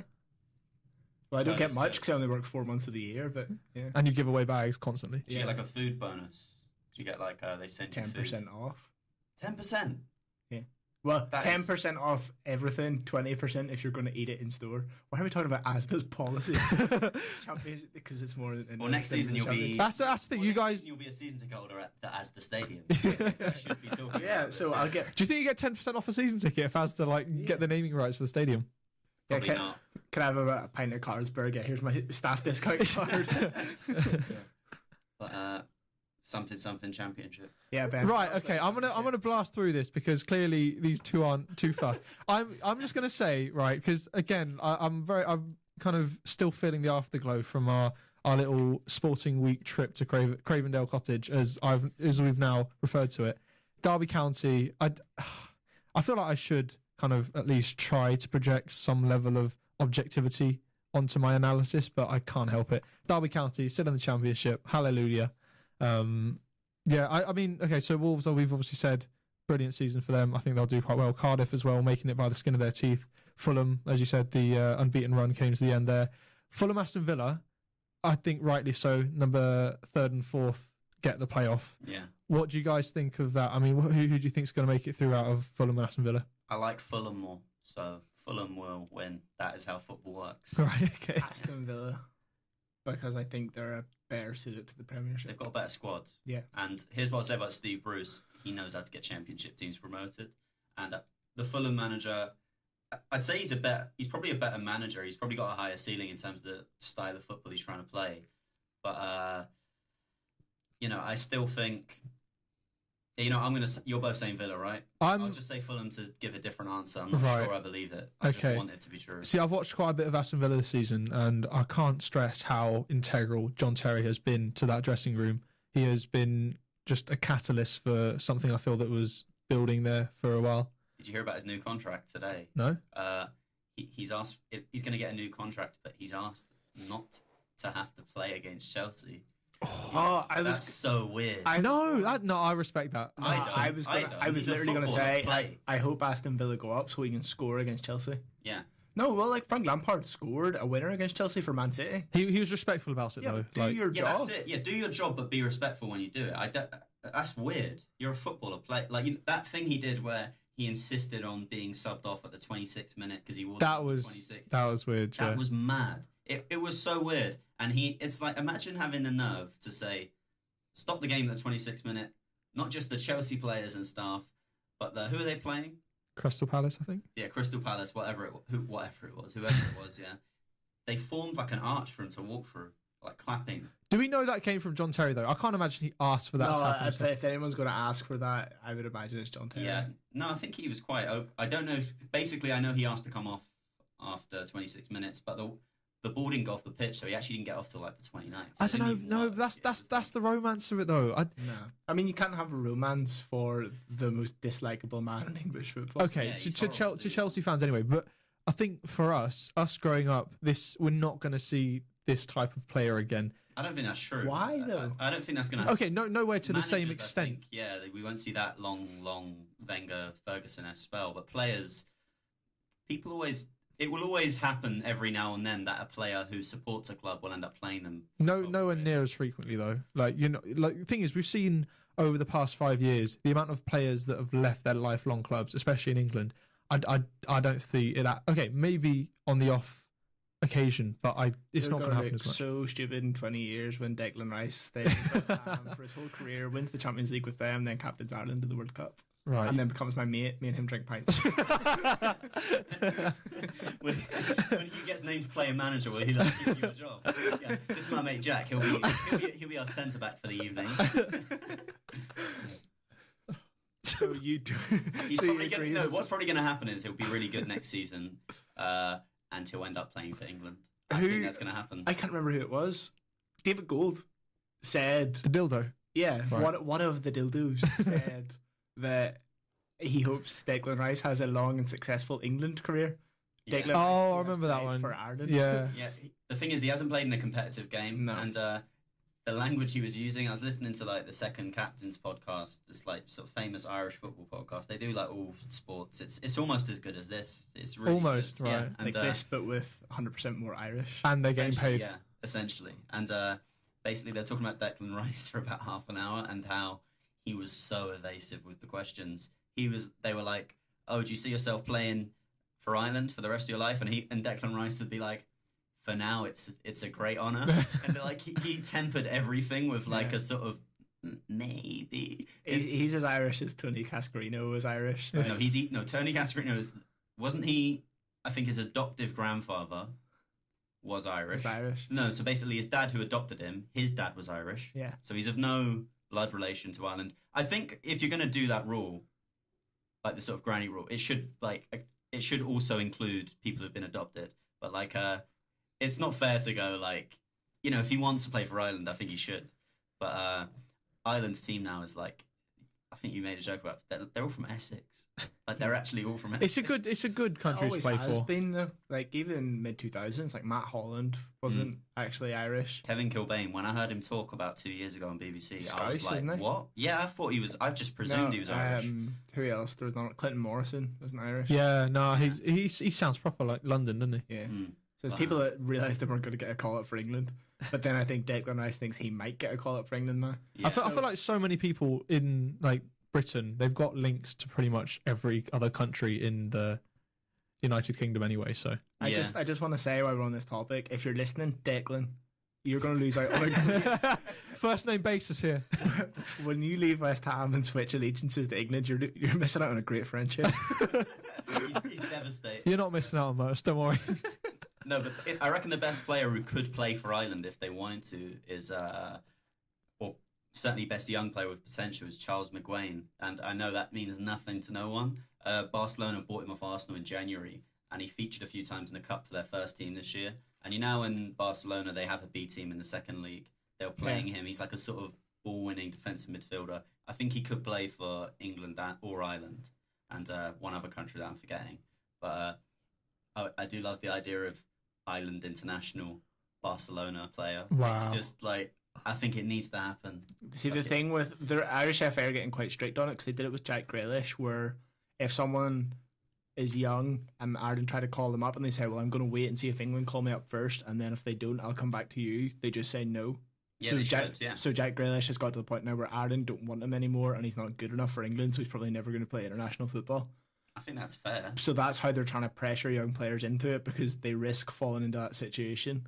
So I'll be interested to see what happens to Declan Rice. The thing is, England aren't going to do anything anyway, so I don't see why you wouldn't play for Ireland. Yeah, I sort of. Well, then Mark Noble has always been eligible to play for Ireland, and they tried to call him up a few times, and he basically said it would mean nothing to him other than playing international football, but it's an Irish child's dream, that he's taken away. and he's taken the spot, Yeah. is why he's always turned it down. I think that's fair. Yeah, Yeah. that is fair. That is proper fair. Did you respect him even more then? I did, What but would you have been like, could you though, imagine if if he Mark was- Noble was playing for Ireland? Oh, You'd be you'd have a unbearable. tattoo of him right across your chest. You'd have every single Mark Noble shirt. No, but when I was a child, I had every single Mark Noble shirt anyway. Every Yeah. season. I What do you got mean when one. you're a child? You're wearing one right now. No, he's by Leverkusen. I'm wearing a Leverkusen one With picture of you on with it. Noble on the back. Yeah, yeah. He loves him that much. My Barcelona Noble tops. I would respect that so much. You see that like every year where you see like a Man City fan sitting with Beale on the back and stuff. Like, who are these people? Swedish, I'm convinced. Probably. But What were we talking about? I actually have no idea. We were meant to be talking about the championship, but Ben has to go in like half an hour and we've still got... I'm good. I mean, my shift starts at 4, so... Where is it you working? The Ned. Please sponsor me, the Ned. In Bank. Very nice hotel. Very good management. Please give me a raise. Okay, so we'll briefly talk about Pellegrini then, and then we can let Ollie have the mic to talk about Arsenal and their manager, future and past. I won't do the past. Wenger's too big amount. Honestly, I was writing notes the other day about, because we were planning to do like a Wenger special that I've been threatening, yeah, or at least I was forcing it upon everyone else. I wrote the notes, and honestly, it would have been like a 4-hour show, and it was just too much. So I'm going straight into Emery. I think we need to kind of account for the sobbing as well that's going to occur. So I'll add another hour. Yeah, maybe we'll do a mini series. We'll wait until you get your T-shirt that fits. Yeah, and then you can wear it. Yeah, or wear it while doing it. But we'll have to put in a little webcam in the corner. We'll find a violin player as well. Yeah, we actually. You look like you can play the violin. Do I? You absolutely do. Yeah. You definitely did play classical music of some type. You did. That means yes. That means yes. No. You're a cellist. I wish I was a cellist. The viola isn't classical, okay? Okay, so Pellegrini. I'm basically just written down the 4 biggest jobs of his career and what he accomplished at them. So Villarreal, 2nd in the league, 3rd in the league, Champions League semi-finals, Champions League quarter-finals on like a really modest budget. I remember that Villarreal team. I was quite fond because of Arsenal put them out in the semi-finals and quarter-finals. And Cazorla, he got his break that season. He was on the bench when we beat them in the semi-final. That was the year we got to the final. The year after that, Robert Perez went there, and they had Riquelme, Cazorla, and Robert Perez one season. Riquelme was one of my favourite players. I thought he was just brilliant. I was always fond of the Villarreal team, and it looks like Cazorla's going back. He's training with them for pre-season, and Marcos Senna, who was Spain's captain and Villarreal's captain for years, he said, we're in like advanced negotiations. I'm getting a Cazorla Villarreal top. That bright yellow, almost offensively yellow top that it just hurts your eyes to look at. I'm getting it just because Cazorla was there. But yeah, back to Pellegrini. Earlier on, you said he didn't have a good season at Real Madrid. He didn't, did he? I thought he did. Real Madrid, sacked, right? One season. He broke their point record. But didn't win the league. Because they got 96, Barca got 99. Then he was sacked, and the board, when they were sacking him, said that they would have kept him if the opportunity to sign Mourinho hadn't arisen. So basically, he didn't get sacked because he's bad. He got sacked because they thought it was the only time they'd ever get Mourinho. Man City did that to him with Guardiola. Yeah. That's why they got rid of him. And this is what's concerned me, though, because this is what he said about Real Madrid. This is what Pellegrini said. It's no good having an orchestra with 10 best guitarists if I don't have a pianist. Real Madrid have all the best guitarists, but if I ask them to play the piano, they won't be any good. And then he complained that they'd sold all his players. So basically, he's complaining about a board meddling in his transfer business. Yeah. And in the most kind of elegant way possible. You will not find that from Sam Allardyce, will you? He does look like I've noticed there are about 5 or 6 people in football. They look weirdly alike. Yeah. No, okay. Pellegrini, sorry. Pellegrino. He looks a little bit like Roy Hodgson. What? No, he looks more like Arsene Wenger. No. I was about to say he looks like halfway between Roy Hodgson and Arsene Wenger. Their love child. Yeah, I'm not even kidding. There's like if you Google it, Roy Hodgson, Arsene Wenger, and Pellegrini, it comes up. Is this like a new English football Roy Illuminati? Hodgson looks like one extreme. Arsene Wenger looks like the other extreme. Pellegrini is honest. Where are you spending your free time on the internet? Twitter. Is the dark depths of Twitter. I spent my birthday yesterday just retweeting Unai Emery memes. Yeah. My favourite one was the one of what do you call him, Merson, trying to figure out how to pronounce his name. Yeah. I mean, to be fair, Merson is a meme himself. Yeah. Okay, so after Real Madrid, he went to Malaga, also broke their points record, got them into the Champions League, and got them into the quarterfinals, despite the fact they went bust, failed financial fair play, and sold Cazorla and Rondon. Is Cazorla going to join West Ham? No. Okay. He's not. Because apparently he wants young, pacey players, which rules out the inevitable Yaya Toure rumour.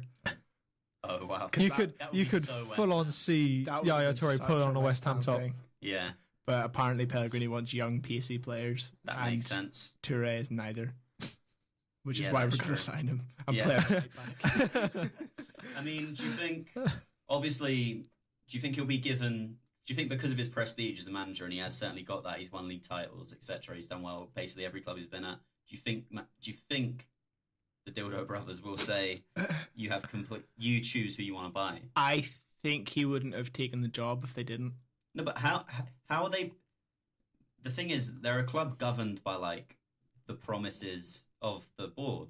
You know, there's no line of defense against the board. There's no sporting director to take those decisions away from them. So if they in 6 months' time change their mind, or next summer change their mind and take some power away from him, I can't remember the name of the guy. It seems like the kind of thing you'd know.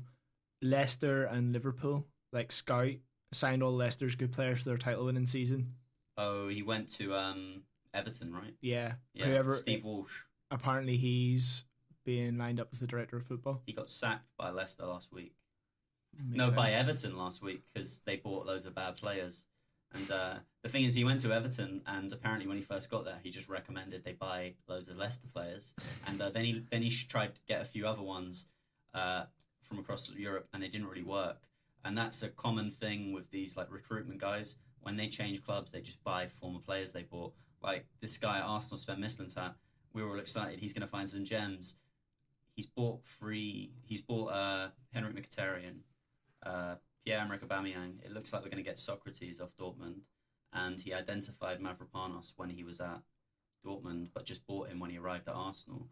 And West Ham strike me as exactly the sort of club to hire a guy like Walsh, because he did a good job 3 years ago for Leicester. I don't know. I'm going to Google it because that name doesn't sound right. But whoever he is, he used to work for Liverpool and Leicester. Liverpool and Leicester. Yeah. Oh, no, I know. Basically, Leicester had 2 scouts. Arsenal stole one of them. Are we both Googling now? Yeah, I'm just going to Google West Ham director of football and see what comes up. But anyway, the point of the story is that Eduardo Macia. Wow, no, I've never heard of him. I know. In terms of the control that the board have regarding the spending, I think there's definitely the pressure that's being put on by the fan base this year has been unlike any season before. They surely now need to kind of stand up and take notice of the discontent that's happening, especially as vocal as West Ham fans are. He's the guy that replaced Steve Walsh. Oh, okay. But what you were saying is a lot of what West Ham fans hate is the board are like a totalitarian thing. Like what they say goes. Sullivan hasn't watched football since 2008 outside of West Ham, but he still makes all of our transfers. They're ridiculously unprofessional. Everything gets broken by them in interviews or by their sons on Twitter before it's happened, and it's cost us transfers. And Karen Brady writes a column in The Sun every week. And when Leicester sacked Ranieri, she dedicated the whole thing to about how it was awful, about how Leicester are like everything that's wrong with football. And Leicester refused to do transfer business with us now. We wanted Slimani in January, and they refused to talk to us because of her newspaper column. Yeah, that's it. You can understand the frustration when you're being hindered by the people who are trying to help run the club. But it seems like they're not trying to help. So that a sign in like this guy, I can't remember his name's gone already, Marcia or something. Something with accents and. But if he comes in and it all feels it comes from a place of genuinely trying. If David Sullivan does what he's done for the past 10 years and signs 4 players on loan and buys David Villa to sell a load of shirts but not actually play football. Is that a thing that's been linked, or is that you being funny? I can't tell. It's the signings they make. They identify a market that they don't sell well in, i.e. Mexico, and buy a player, i.e. Chicharito, and don't play them. Interesting fact about David Sullivan, about earlier that I brought up, he was a pornographer. and expert journalism here on the Sporting Week, ladies and gentlemen. And he went to this university. No. Yeah. No, he didn't. Yeah, he did. Oh, I have to drop out now. I thought you'd know that. Yeah. He read economics at Queen Mary. He read economics and still paid 12 million for Jordan Hugo. he read economics in like he read the words. Yeah, he read it in the library while studying film. And as he was leaving the library, he snuck the book into his bag and just tapped his nose a couple of times. Did you see the picture of him with Pellegrini? Yeah, he's got like a leather jacket on and he's got the most evil face in the world. He looks like a fan who's met his idol. Pellegrini, he looks like a child. He's like 70 years of age. But yeah, so I'm optimistic because I didn't get as far as Man City. Won the league cup twice, 5th best win percentage in Premiership history, and manager of the month 5 times. It's not a bad Premiership record. The nature of what sort of manager is he in terms of, say you've got like your micromanagers who specific about every single detail, Klopp, Guardiola, they're very, very precise, or is he more of a sort of Wenger jazz manager who's like, Jazz.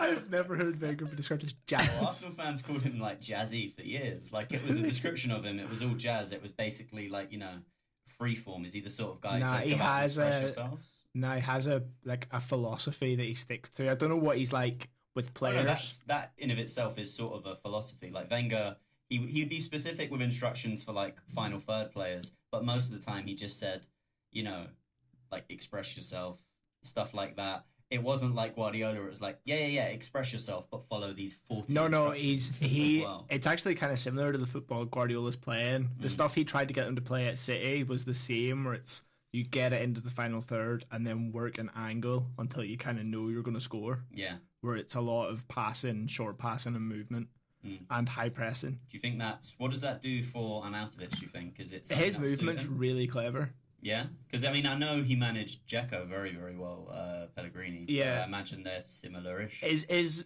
Arnautovic has got that sort of bully target man thing if he wants it, but he makes really clever runs. And then I went to see them play Everton, was right down at the front. There was an amazing bit where Arnautovic made such a smart run in behind the defence, and Mark Noble just passed it back and ignored him. And Arnautovic literally turned to the crowd like he was in the office. He is so smart. Like a Jim Halpert facial expression. Yeah, it was pure sitcom. Like he looked at us as if to say, like, do you see what I'm working with here? Do you think he's not being linked with a move, is he? No. Arnautovic, is it? No, and then apparently Chicharito staying now because Moyes was his problem. I'm trying to think.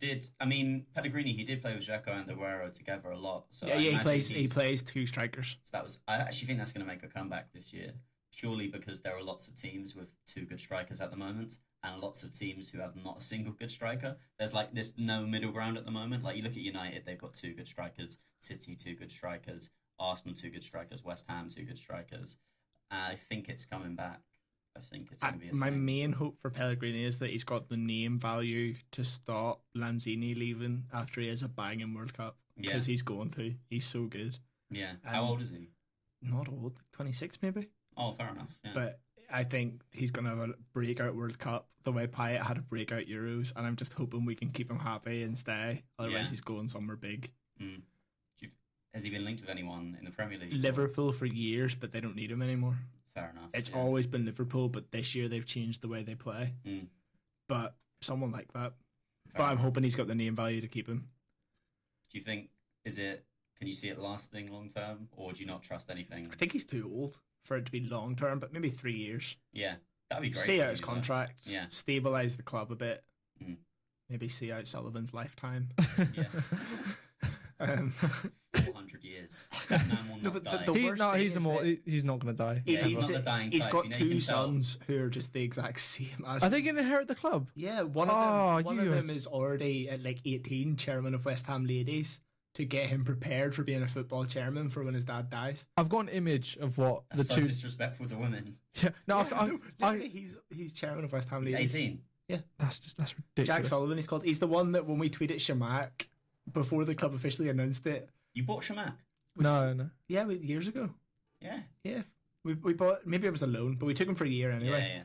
Yeah. He tweeted before the club had officially announced it. He tweeted, "I'm so sorry. I told my dad like everything to stop him signing it, but we have Shamak on a year's loan." That's the kind of person that's going to be running our club. Wow. I've got an image of what he must look like, and he just sounds like he looks like a massive. Yeah. Okay, picture like the poshest English schoolboy you know, and then make him fat. That's Jack Sullivan. What does he sound like? Or like a posh English schoolboy. Oh, he does sound proper posh. Oh yeah. Fair enough. Yeah, no, he's got the Cockney dad, but the Cockney dad's a millionaire. He went to private school and. Yeah, the Cockney dad. There's a long trend of like Cockneys who are like privately educated. You think, where has this come from? Like Nigel Farage, I'm not even sure what he is. Yeah, but he went to like probably the 3rd most famous private school in England, and like he does this thing. He's like I'm a proper bloke. Oh, I'm a proper yeah. bloke. I've got a pint. It's like, do you think that's all people do? They just have pints at David like 12 Cameron was o'clock. the same. Yeah. Yeah, but Nigel Farage, he referred to himself as like a bloke a lot. And it just got on my nerves every time he said it. It's like, as an ordinary bloke, I was like, you're not ordinary. You're just mad. Like, you're just actually mad. But Nigel Farage aside. Yeah. Now you can tell David Gould's not like that because he can't spell. He's completely illiterate. And there was a meme, it's kind of died because he became aware, where he would announce like the signing of a West Ham player or like this player's back from injury, then tweet a picture of the wrong player. Yeah. And it was always the black players. He literally like, I'm pleased to announce we have signed Italian national team footballer Angelo Ogbonna, and tweeted a picture of Kouyaté. Oh god, that is so bad. Yeah.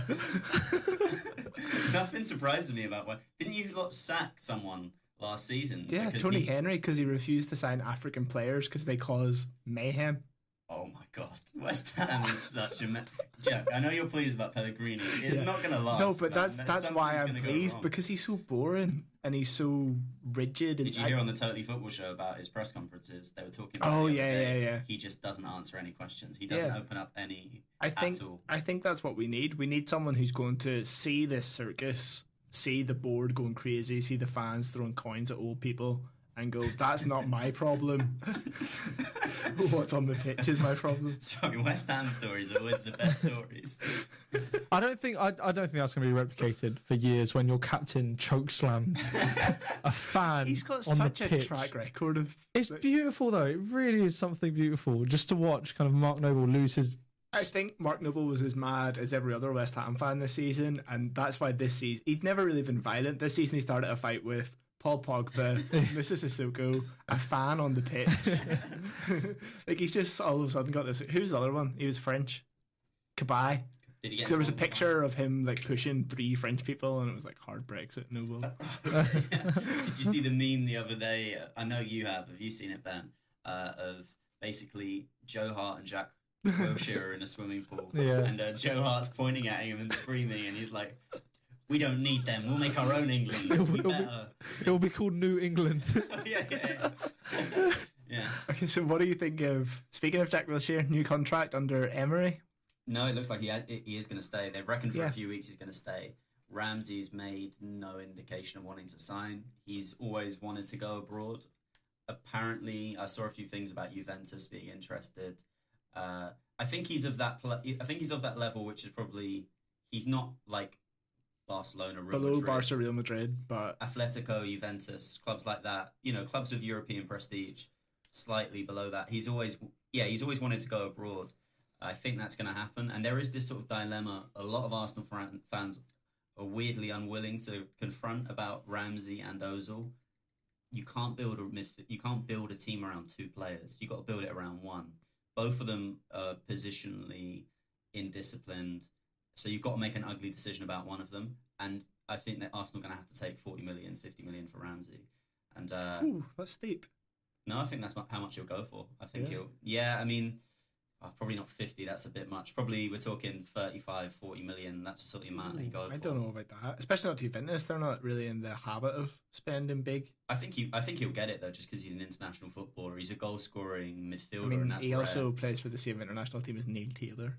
So it's not as if that's going to add. Yeah, I know, but he's had a brilliant season. Basically, no, but if you look at the clubs who are linked with him, and Arsenal will sell him this year. If the highest bid they get is 30 million, they'll sell him for 30 million. But the thing is, I think a few clubs will try and get him. So we're probably going to get around the 40 million mark. And the reason I think he's going is because a few weeks ago out of the blue, it was like Arsenal offered Wilshere like an extra 10 grand a week, which meant we weren't paying him less. Because our first offer to him for months was like 20 grand less than he was currently going, which was basically Arsenal offering him a contract that they really didn't want him to sign. They just went, if we can get him to stay for less than he's already on, we will. But it looks like he's going to stay. I suppose the only reason it hasn't been announced because Emery will have to decide if he wants him or not. Arsenal's midfield does need complete revamp. His terms of his job when he gets here, he's going to have to buy a starting defensive midfielder, centre back, and goalkeeper. Petr Cech is, although he was given Arsenal's number 1 shirt after like 4 years the other day, he is not fit to be a number 1 at a top 6 club. That is just not. acceptable thing. Arsenal need like a young goalkeeper. So he's got a lot of work to do, Emery. But what I would say is he has inherited a very good squad, and one that isn't even slightly as toxic as the PSG dressing room was. Because like he even said in an interview like a day after he got sacked from PSG, it wasn't his team, it was Neymar's team. You know, he said, I want to play 4-2-3-1 pressing system. After like a month or two, Neymar didn't like it. Yeah, he found it, even though they were playing brilliantly at the start of the season. So he then insisted they played like 4-3-3. And so, I mean, when you're in a position where you're a manager, you can't really make the decisions. I don't hold his PSG thing against him completely. I'm not going to pretend there are 4 or 5 other people I would have preferred. But when you consider the malaise at Arsenal and how stagnant they've become, I think Arsenal will improve undoubtedly under Emery. I didn't watch his full interview, but I read the kind of headlines, and he said he wants to play like pressing football, didn't he? Yeah. How does that sit with Ozil? No, famously lazy. No, the thing with Ozil is, if you look at him for Germany, he really presses. And if you looked at him for Real Madrid, when Mourinho wanted him to do a defensive job, he would. And what a lot of managers really like about Ozil, basically every manager he's had, apart from Wenger, what they really liked about him is he's very, very good at following instructions. A large problem with his time at Arsenal was Wenger said, I'm not giving you any instructions. He's like, do what you like. And Ozil, thinking that was good for him, a complete free roll, often just disappeared. You need players. No, you need instructions. It's normal to say to a player, look, I'm going to give you a free roll within limits. Here are your limits. Do what you want within these limits. And Ozil does thrive under a sort of kind of structure. And he always played with a pure number 10, Emery, until he got to PSG when they stopped letting him and they made him play 4-3-3 after Neymar had words with the board. And I think it's an impossible job. Like, while Neymar's in that PSG team, they're not going to win the Champions League, which is weird because these sort of players should elevate them to that level. It's just, I can't think of a more sort of childish person in football. I think he's only an appointment for 2 or 3 years. And I'm thinking at the end of this season, you know, young, promising managers who'll be available. I mean, Allegri's contract expires. Nagelsmann at Hoffenheim's contract expires. Leonardo Jardim, his contract at Monaco expires. I think we're only going to see him for 1 or 2 years. I think his job will be to win some cups, get Arsenal back in the top 4. However, if he does that, do Arsenal strike as a sort of board who'll go, okay, you've done what we've hired you for, getting back into the top 4, winning trophies. We're going to sack you now and get someone who's a bit more dynamic a coach in terms of style of football and really try and topple Man City and probably Liverpool at that time. I don't think so. So it's one of those things, unless it's disastrous straight away, I think it's gonna just sort of carry on. I guess I am a bit underwhelmed, but this is my only new manager. I've not seen it before, so I can't help but be excited. Would you have preferred him or Arteta? I had my only real issue with Arteta was not what he'd be like as a coach, because he's very, very highly thought of as a coach. Like, when he left Arsenal, Tottenham and Man City all offered him jobs. And when Pochettino, Arsene Wenger and Guardiola all think you're an outstanding coach. I mean, you look at the Man City players, they talk about what he does. He's actually got a lot of freedom there to do coaching. The players he's sort of taken a focus on this year have been Sterling and Sane. Sterling, basically, like he said, the reason I'm scoring this year is Arteta's teaching me how to receive the ball. Fernandinho, defensive midfielder, and he's been given charge of like the centre backs, Otamendi and Stones. They've both improved. Stones is still a bit inconsistent, so he's an excellent coach. My only issue was, do Arsenal need something completely new? You know, can you look up to someone, or can you fear someone? Can you follow orders of someone who you were a teammate of 2 years ago? I'm not sure you can. There's a weird lack of clarity as an authority figure. That was my only issue. Would he be taken seriously in a way that someone like Wenger just like, sure, he is a bit of a soft touch, but he commands respect in his own way and admiration. Arteta will have to really earn it. And I wasn't sure about that. But I think if he was as good a coach as he's said to be, and he did, and his authority, you know, that wasn't an issue, I think he probably would have had a higher ceiling than someone like Emery. But you can never really know. So I try not to think too much about things I can't possibly know, if that makes sense. But yeah, I'm still I would prefer a young coach type, Jardim, Nagelsmann, someone like that. Okay. So that's our 2 managers out of the way. Yes. Let's get Ben involved. Ben, if you're Nottingham Forest manager, what positions are you strengthening this summer? Everywhere. No. Who is your manager? Karanka at the moment, yeah. Just a short bit, because I think it'd be nice to end on the Champions League. Just have a little chat about that. But personally, I was thinking about it this week, and I know that you're very fond of Arsene Wenger, and I think that it's very much for a lot of the same reasons that I'm quite fond of Forest. It's a lot to do with tradition, and kind of like holding the values of almost like olden day football. And I think I'm not too sure about, because you wanted him to stay, didn't you? No. I wanted him to go. No, basically, I can't. I've got a lot of admiration for him. I've always looked up to him. He's a big idol of mine in football. He's certainly the most important person to me in football. But he should have. It was right for him to go. See, a lot of the Arsenal fans that I spoke to, I think that wanted him to stay. A lot of them kind of wanted him to stay because they weren't as concerned about how well they were going to do over the next few years. I think they just kind of wanted to keep that identity. See, for me, I know this is probably a view that probably 2% of Forest fans share, but I quite like the Championship, and I don't mind staying in the Championship. I think for me, I'd rather be in the Championship, have our kit red, still sing Paul McCartney before every match, and than to be like a top team but have to change our identity completely. And I think there's a lot of good. We've always been very good at kind of bringing players in through the academy.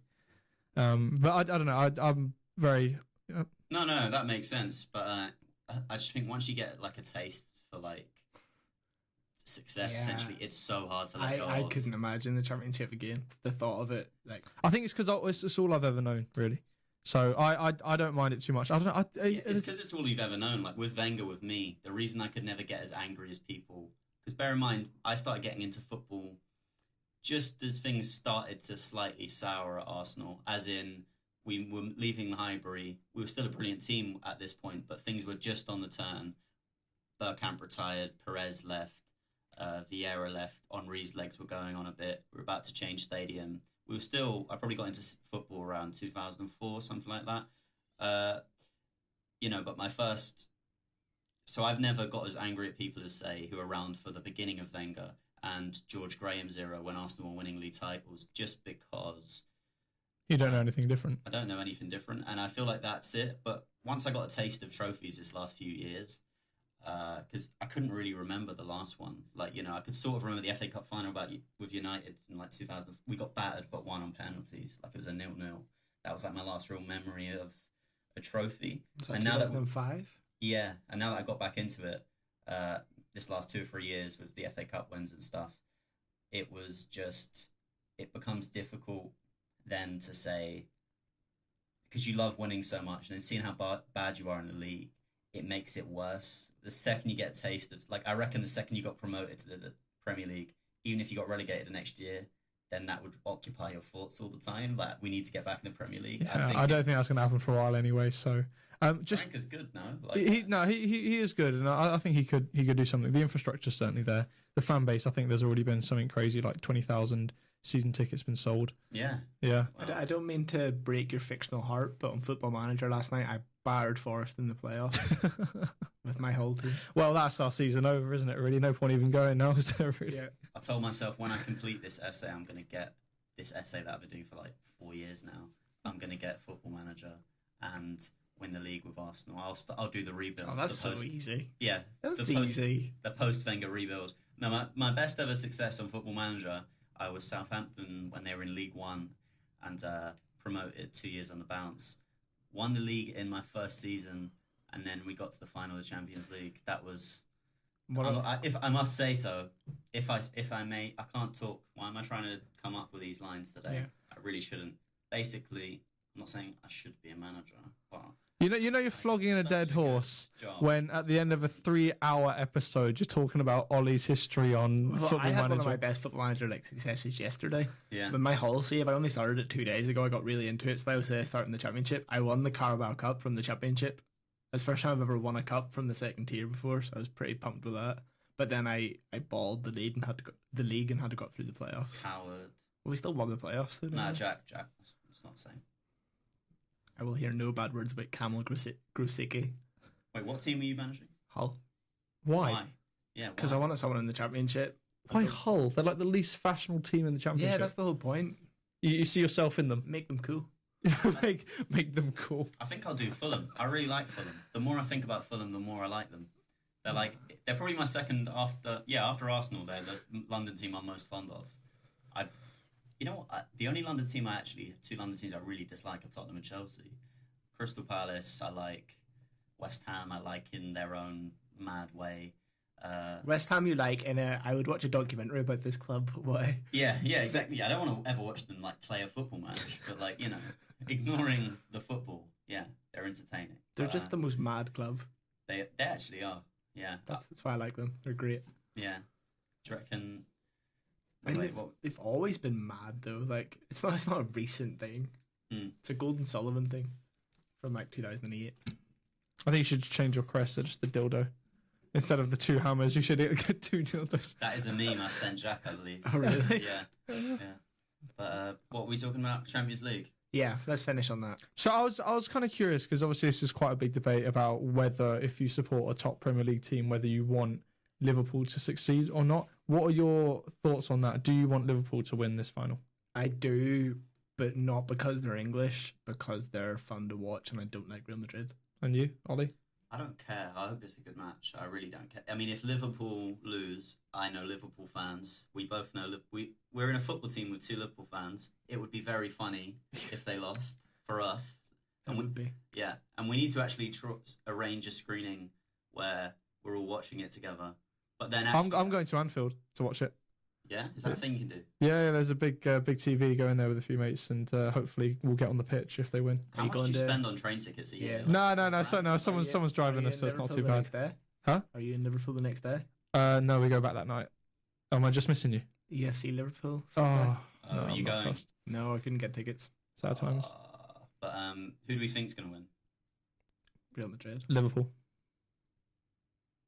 I'm going to say Real Madrid. I actually think Liverpool going 2 weeks without a fixture is too much. Although I think that's too big. They looked wrecked at the end of the Premiership season. Salah looked like he couldn't move, so it might actually be good for them. I just think you lose a bit of rhythm when that happens. I think a full week's recovery is what footballers are used to. That's like a nice treat. Top level footballers, it's like you play every 3 days. Every now and then you get a whole 7 to recover. I think 2 weeks is something they're not used to. Real Madrid's season only finished this weekend. I think they're going to be in better shape. And that whole approach Liverpool take to every single game this year where they've done well, which is like batter them in the first half, get shattered in the second half. Let's say they do that, unless they're 2-3 goals up, I think Real Madrid will catch up with them. Yeah, that's why I'm picking Madrid. I think that Liverpool need to be like 3-0 up at half time. Yeah. Because they just tire themselves out and they're not. I mean, they are way better defensively than they were, but they're still not a good defensive team. No, not at all. They still concede a lot of goals. What do you think, Ben? I'm going to fall into the whole romance of it all, and to be honest, I'm a bit sick and tired of Spanish dominance, and I don't know. I'm very UKIP in the fact that I want English teams to do really well in Europe, because I don't know. I think for me personally, obviously we all love the English game, and I think that isn't being shown off on a European stage, and I think it should be. But then I think that I agree. I want Liverpool to win. I want the Spanish dominance to end. I like the exciting style of play, but if it was Mourinho 1-0 in his way to the final, I don't think I'd want them to win. Yeah, I've got nothing really against Liverpool, so I wouldn't be. Yeah, if Man United won the Champions League, it would sort of annoy me. Yeah. If Chelsea won it, Tottenham, Liverpool out of the top 6 teams, Liverpool, Man City, I don't really hate. Man City, I don't hate because I don't know anyone who supports Man City. You know what I mean? If I grew up with Man City, imagine Man City fans at school now. Yeah, there are going to. You see Man City tops about this now. I've seen them in London. The other week, I was like walking past primary school near where I live. Sorry, what were you doing walking past primary school? It's about 50 yards. Checking to see what tops the kids were wearing. I'd like high five any kid who had an Arsenal top. It's safe. And then get chased off by the parents. Yeah, admittedly, I had to leave, and I'm no longer allowed 50 yards.